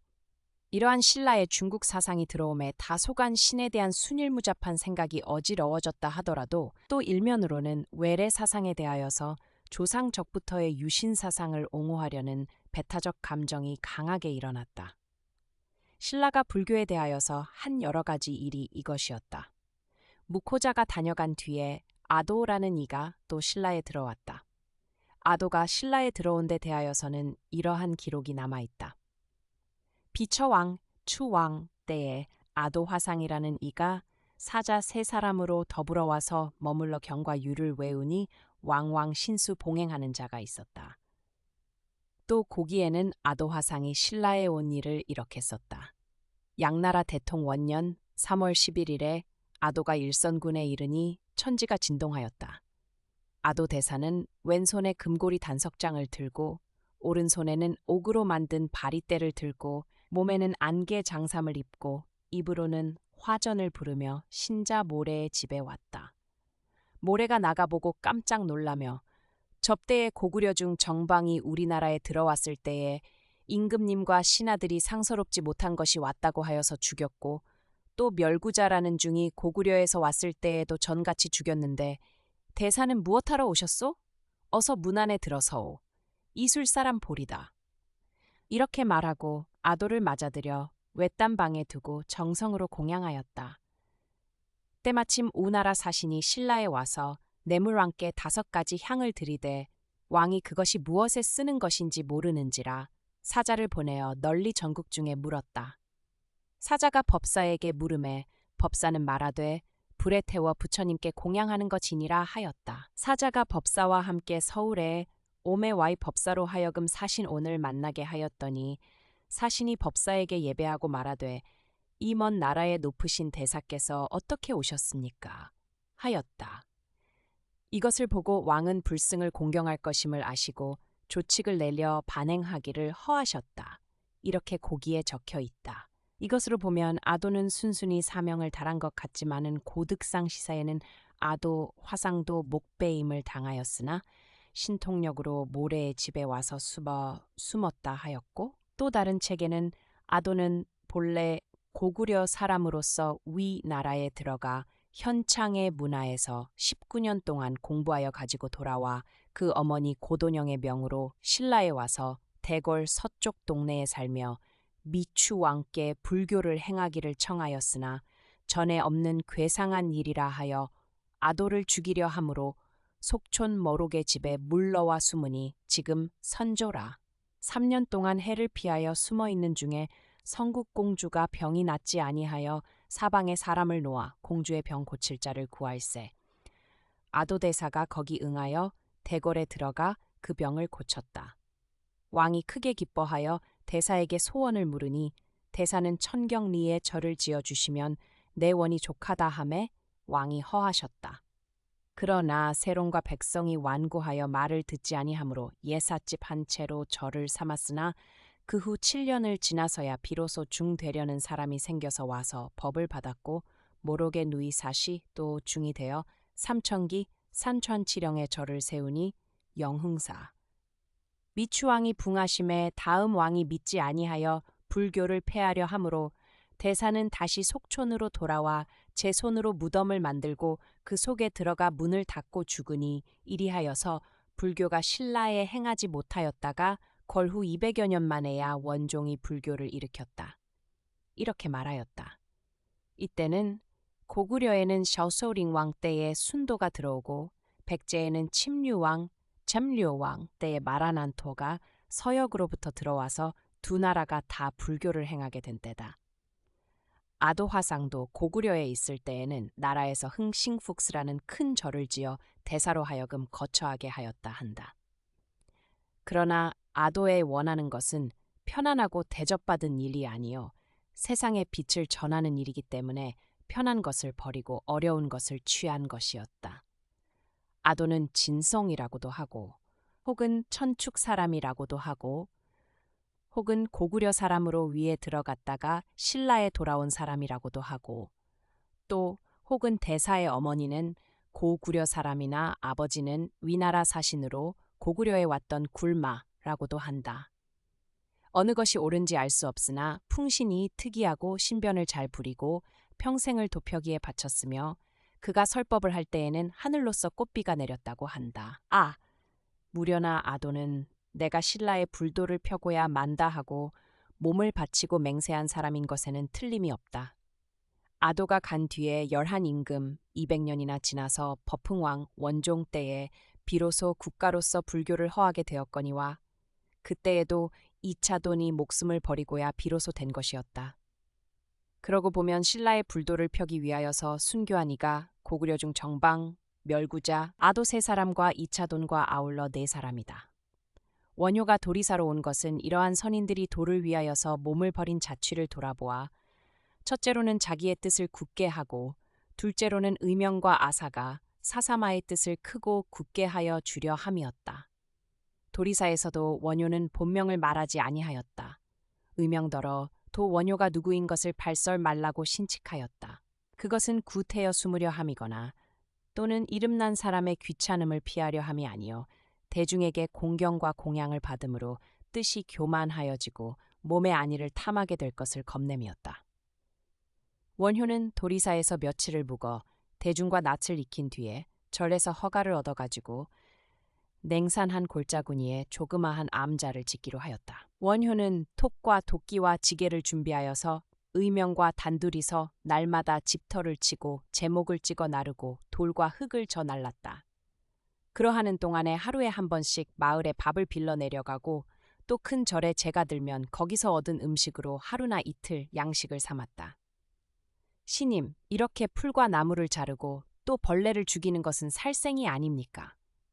한 번은 역사를 하다가 쉬는 동안에 의명이 이런 말을 물었다. 집 한 채를 지으려면 나무도 많이 찍어야 하고 풀뿌리도 많이 파야 하고 그러노라면 나무와 풀에 의지하여서 살던 새와 버러지도 많이 의지를 잃게 될 뿐더러 직접 죽는 일도 많았다. 의명은 이것이 애처로웠던 것이다. 왜 살생이 아니야?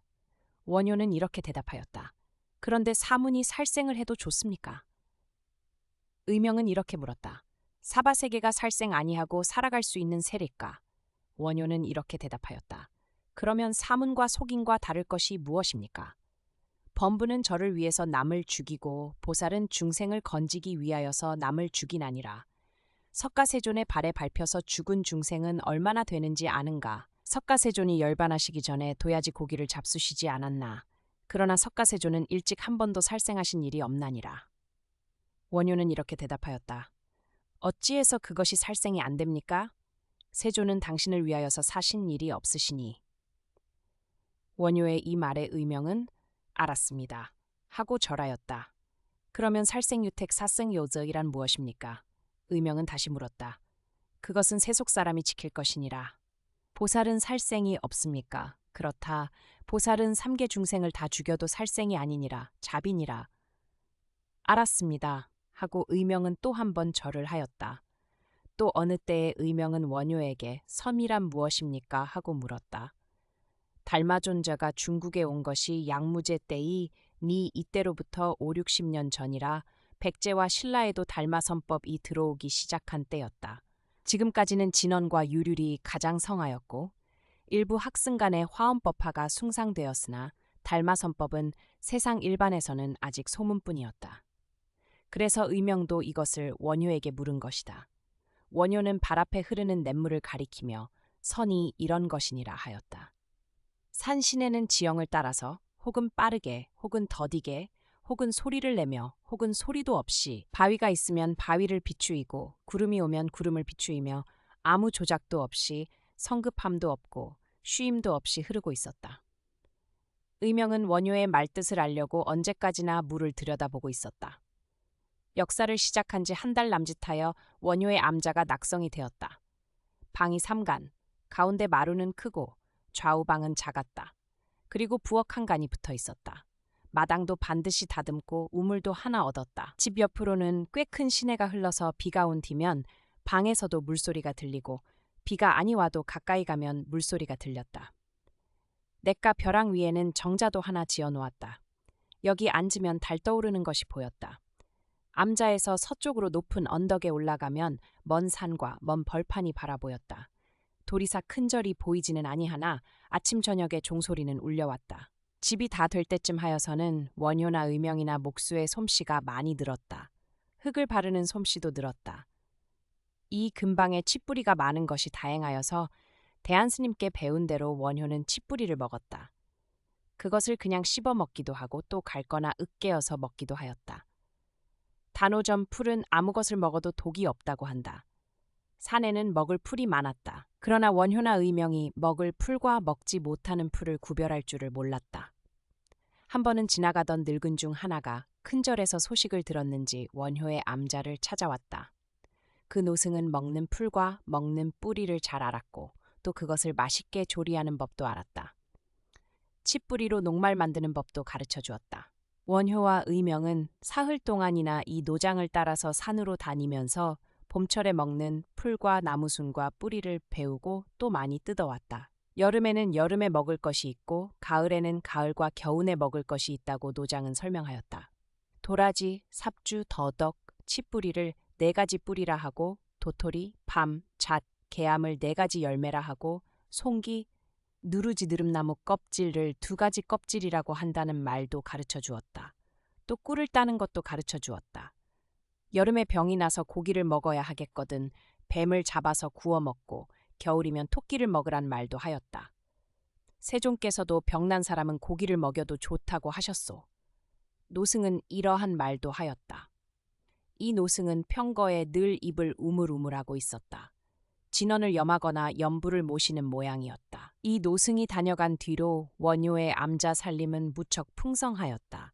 먹을 것이 많아진 것이다. 그 중에 물풀의 나무 백납으로 초를 잡는 법을 가르쳐 준 것은 더구나 고마운 일이었다. 물풀의 나무에는 껍질에 뽀얀 가루 반죽 같은 것이 붙는다. 이것을 긁어 모아서 초를 만드는 것이었다. 낮에는 해가 있고 밤에는 달과 별이 있지만은 이런 것을 쓸 때도 있습니다. 노장은 백납을 빚어서 초를 만들면서 이렇게 말하고 웃었다. 또 밥을 빌어 온 것이 쉬었거든 물에 여러 번 씻어서 냄새가 없어진 뒤에 쑥을 두고 끓여 먹으면 좋다는 법도 가르쳤다. 또 나으리 뿌리와 산약 뿌리는 먹어도 좋지만은 남성과 반하는 먹으면 목이 붓는다는 말도 하였다. 이름을 물으면 노승은 번이 눈만 떠보이고 가는 곳을 물으면 그는 발을 한번 굴렀다. 부득이한 것 외에는 말을 아니하였다. 신님, 그 노장님이 고구려 사람이 아닙니까? 사투리가 고구려 사람 같습니다. 그 승이 골짜기로 쓰러진 뒤에 의명은 원효에게 이렇게 물었다. 그런지도 모르지. 원효는 이렇게 대답하였다. 그러나 원효는 그 노승의 국적보다도 그의 수행한 정도와 심경을 생각하고 있었다. 원효는 대한대사에서, 다음에는 방울스님에서, 또 이번에는 이름 없는 노승에서 불도의 한량 없이 넓고 깊음을 느끼고 아울러 제 도력이 아직 어떻게나 유치한 것을 한탄하였다.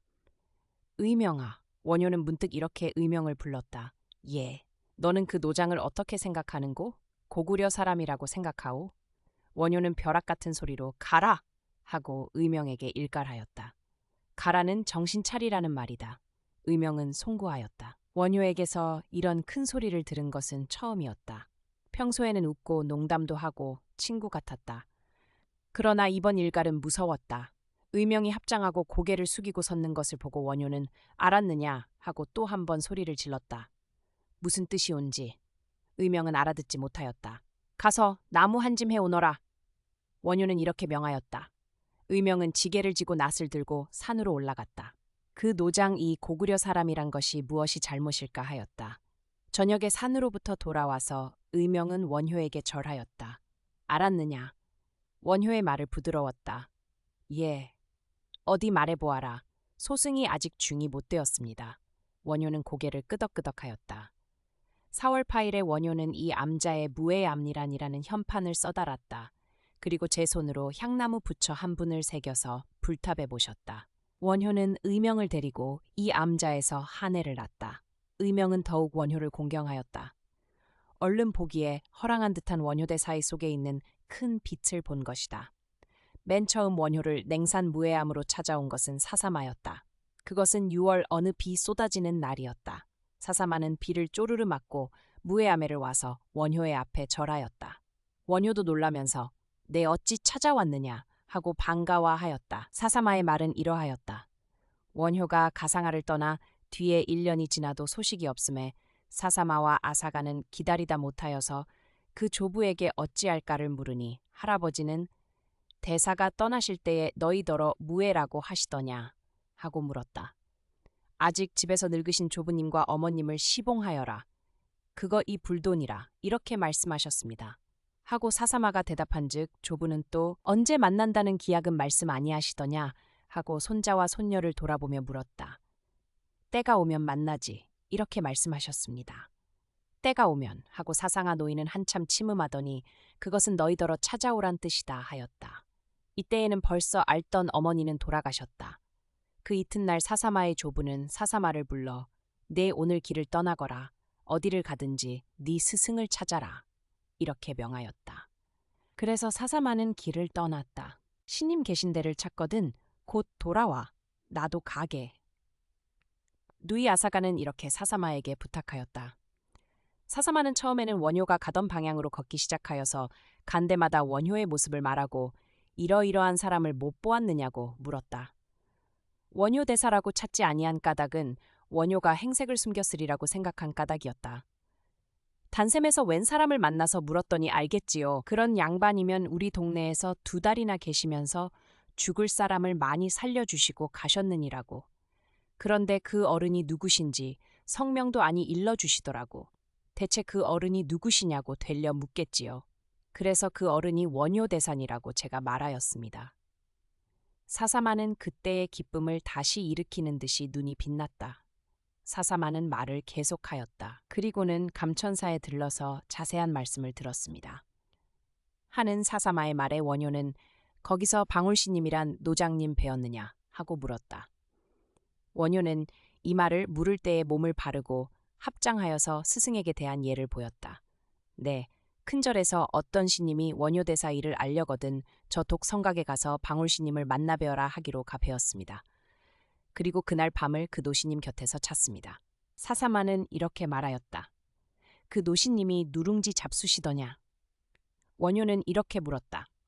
누룽지 잡수시는 것은 못 배웠습니다. 사사마는 누룽지가 무슨 뜻인가 하면서 이렇게 대답하였다. 의명도 사사마에게 감천사 이야기를 여러 가지로 물었다. 사사마는 2, 3일 유숙한 뒤에 집으로 갔다. 조부께 원효대사의 거처를 찾았다는 말을 보고하려 함이었다. 사사마는 조부에게 크게 칭찬을 받았다.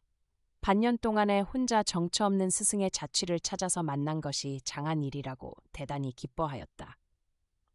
아사가와 사사마가 집을 떠나는 날 사상아 노인은 예복을 입어서 위의를 갖추고 신전에서 손녀와 손자를 이 나라를 건지기 위하여서 큰 스승에게 보낸다는 봉고제를 하였다. 아사가도 상아머리를 고쳐서 방아머리로 사내 모양으로 틀고 남복을 입었다. 누이와 오라비는 형제 모양으로 조부 앞에 무릎을 꿇고 앉아서 마지막 교훈을 기다리고 있었다. 조부는 늙었다. 오래 수도한 몸이라 눈이 별 같고 몸이 쇠 같지만은 그래도 주름과 백발은 숨길 수가 없었다. 더구나 아들은 전사하고 손자 손녀를 이제 또 정처 없이 내어놓는 것은 조부로서는 가슴 아픈 일이었다. 그러나 평생에 몸과 집을 생각한 일이 없는 사상하였다. 오직 신라의 젊은 사람들을 훈련하여서 이 나라를 힘있게 하자 하는 생각밖에 없는 그였다. 70평생에 그는 가상아당의 스승으로 수천 명 청년 남녀를 가르쳤다. 그 중에는 용감하게 나라를 위하여서 싸워 죽은 자도 수백 명 되었고 지금도 살아사 혹은 군인으로 혹은 관리로 혹은 스승으로 나라를 위하여서 힘쓰고 있는 자도 있었다. 그러나 그의 생각에 자기의 힘은 홍로점설과 같은 것 같았다. 정말 저를 잇는 큰 인물이 좀처럼 가르쳐지지를 아니하였다. 대개는 조그마한 도력을 얻어가지고는 제 한몸의 부귀공명을 도모하는 무리가 되고 말았다. 그는 아들 형제를 두었었다. 큰아들은 뜻이 갸륵하여서 장래를 기대하였으나 한산 싸움에 전사하고 작은 아들은 지금도 살아있으나 한 집을 지켜갈 만한 제목도 못 되었다. 그가 만년의 희망을 붙인 것은 손녀 아사가와 손자 사사마였다. 아사가는 여자나 극히 총명하고 또 뜻이 높았다. 그래서 몸소 곁에 두고 여러 가지 고생을 시켜서 가르쳤다. 그는 15살에 벌써 가상아의 가사라, 구실 두목가 되어서 남을 지도할 힘이 있었다. 그보다 2살 적은 사사마도 총명하고 도량이 큰 듯하였다. 그래서 내 집을 빛내고 나라에 큰 힘이 될 자는 이 남매라고 믿고 지극히 사랑하고 소망을 붙여온 것이었다. 조부는 이윽고 2 소년 소녀를 바라보다가 입을 열었다. 너희 이제 떠나면 언제 집에 돌아오려느냐 하는 것이 조부의 첫말이었다. 1년에 한 번씩은 귀성할까 합니다. 사사마가 이렇게 아뢰었다. 아사가는 여자의 도리를 찾아서 대답은 오라비에게 미루는 것이었다. 안 돼. 조부의 어성에는 녹이조차 띄었다. 안 되지. 10년이고 20년이고 도가 차기 전에는 집에 돌아올 생각을 말아라. 설사 내가 죽었다는 소문을 듣더라도 돌아올 것은 없어. 너희는 하라비도 있고 도를 이루어 나라에 큰 빛이 되는 것이 죽는 네 아비에게나 어미에게나 이 하라비에게나 효도인 줄 알렸다. 알아들었느냐? 이 말에 2 오누이는 눈물이 북받쳐 대답을 할 수가 없었다. 그렇다고 손을 들어서 눈물을 씻을 수도 없고 또 외면할 수도 없어서 눈물이 쏟아져서 2 무릎에 빗방울같이 떨어지는 대로 내버려 두었다. 조부도 한참 동안은 말없이 앉아 있었다. 그는 눈이 쓰라림을 느꼈다. 이제 그만 눈물 거두어라. 얼마 있다가 조부는 이렇게 명하였다. 이 경우에 그들이 눈물 흘리는 것을 조부는 자연한 정이라고 용인한 것이었다. 허락을 얻어서 아사가와 사사마는 소매를 들어 눈물을 씻었다. 그러나 씻으면 씻을수록 새로운 눈물이 북받쳐 올랐다. 할아버지는 그들에게는 가장 그리운 이였다. 평소에 근엄하여 좀채로 웃는 모양도 아니 보이는 할아버지 엄마는 그러한 속에도 깊은 사랑이 있는 것을 어린 적부터도 알고 있었다. 1년에 한 번도 못 돌아오리라 하면 그들은 생전에 다시 그리운 할아버지의 얼굴을 대할 수 없을 것 같았다. 눈물을 씻는 소매가 젖으면 그 젖은 소매가 더욱 설었다. 사람이 세상에 태어났으면 났던 보람을 해야 한다. 해는 빛을 주시고 용은 비를 주시고 검님들도 다 직분이 있으셔. 너희들은 그만한 총명과 지조를 타고났으니 필시 무슨 큰일을 하랍시는 방하시네 분부셔. 앞으로 우리나라에 크고 어려운 일이 많을 것이다.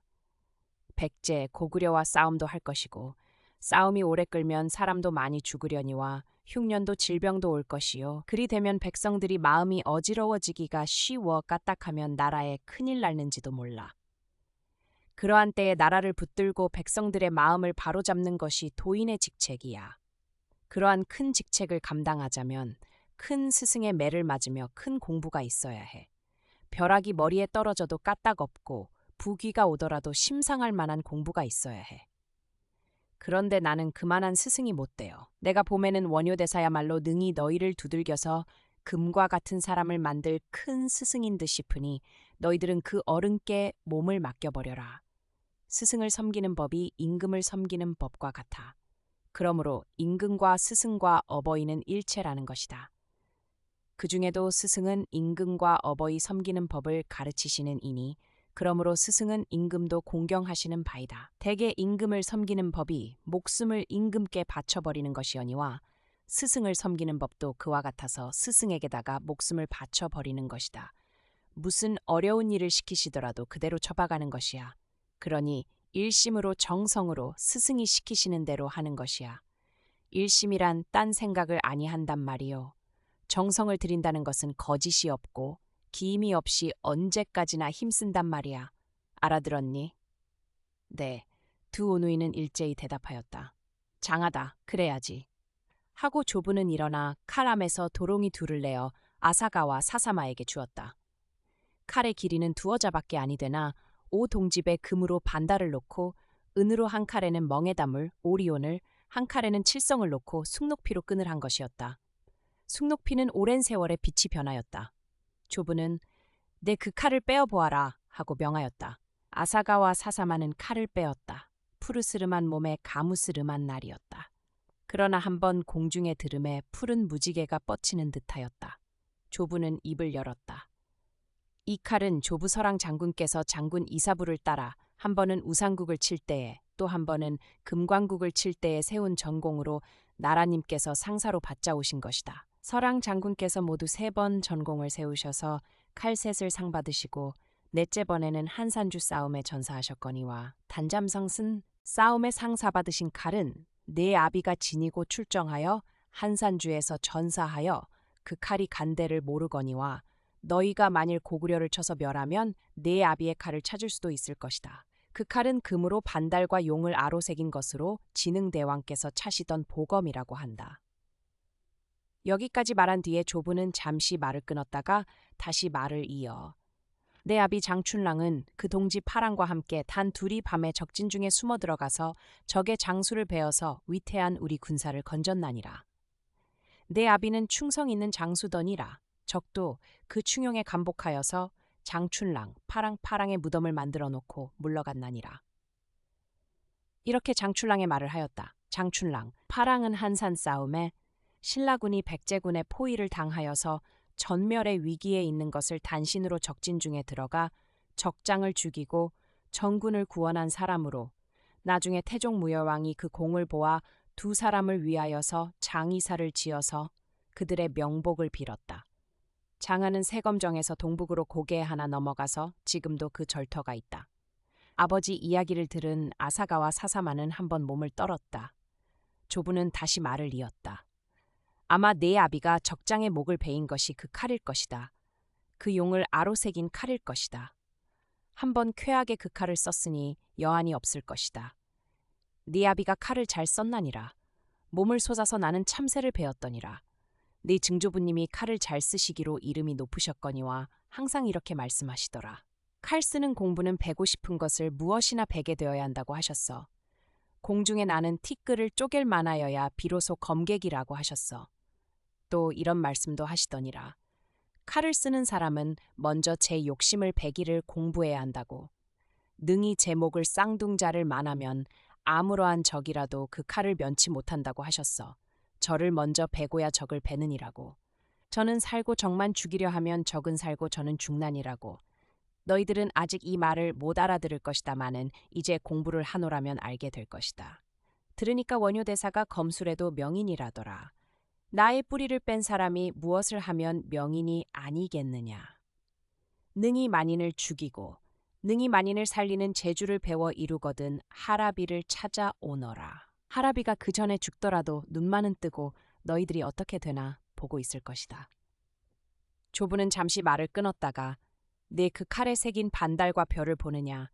내 마음이 참된 때에는 달님 별님이 네 칼에 힘을 주시되 네 마음이 거짓될 때에는 정기를 아니 빌리시는 것이야. 유신 장군이 나라의 원수를 갚는다고 칼을 다내놓고 빌 때에 별빛이 칼날까지 뻗었다는 것이야. 신의 도움이 없으면 아무리 좋은 칼도 쇳조각과 다름이 없어. 재주로 칼을 쓰는 것이 아니라 신명에 주시는 힘으로 칼을 쓰는 것이야. 신명은 맑고 깨끗한 마음을 즐겨 하시나니라. 내 마음이 청정할 때에 신명이 내 마음이 계시니라. 원효대사가 자키나 잘 가르치시랴마는 하라비의 마지막 훈계로 알고 마음에 새겨두어라 하고 입을 다물었다. 아사가와 사사마는 조부의 말을 한마디 한마디 간에 새겼다. 그 말 속에 풍긴 어버이의 애정이 더욱 힘있게 두 어린 사람의 혼을 흔들었다. 이제 가거라 하고 조부의 명령에 아사가와 사사마가 일어나 조부의 앞에 절하였다. 그때에 새로운 눈물이 쏟아졌다. 아사가와 사사마는 화랑으로 차렸다. 조부께 받은 칼을 차고 바랑을 지고 나섰다. 조부는 대문 밖에 나와서 둘이 걸어가는 것을 보고 있더니 곧 들어가고 말았다. 아사가와 사사마는 조부가 들어가고 안이 보인 데를 향하여 울고 절하였다. 이 모퉁이만 돌아서면 다시는 집이 안이 보일 구비에 가서 아사가와 사사마는 뒤를 돌아보았다. 불이야. 아사가는 놀라는 소리를 질렀다. 집에서 불이 타오르고 있었다. 할아버지. 두 어린이는 땅에 엎드려서 울었다. 오누이는 조부의 뜻을 안 것이다. 인제 집이 없으니 집 생각을 말라는 뜻이다. 두 사람은 다시 집으로 달려가고 싶은 것을 참고 조부의 정성을 존중하여서 뒤도 아니 돌아보고 훨훨 걸었다. 누나 하고 얼마를 가다가 사사마가 누이를 불렀다. 할아버지는 안 돌아가셨을까? 안 돌아가실 것이다. 어떻게 하오? 가상아당이는 어떡하고? 그래, 할아버지는 가상아당으로 가실 거야. 거기서 돌아가 쉬는 날까지 사람을 가르치실 거야. 사사마는 마음이 놓였다. 날은 흐리건만은 찌는 듯 더웠다. 언제 큰 소나기가 쏟아질는지 모른다.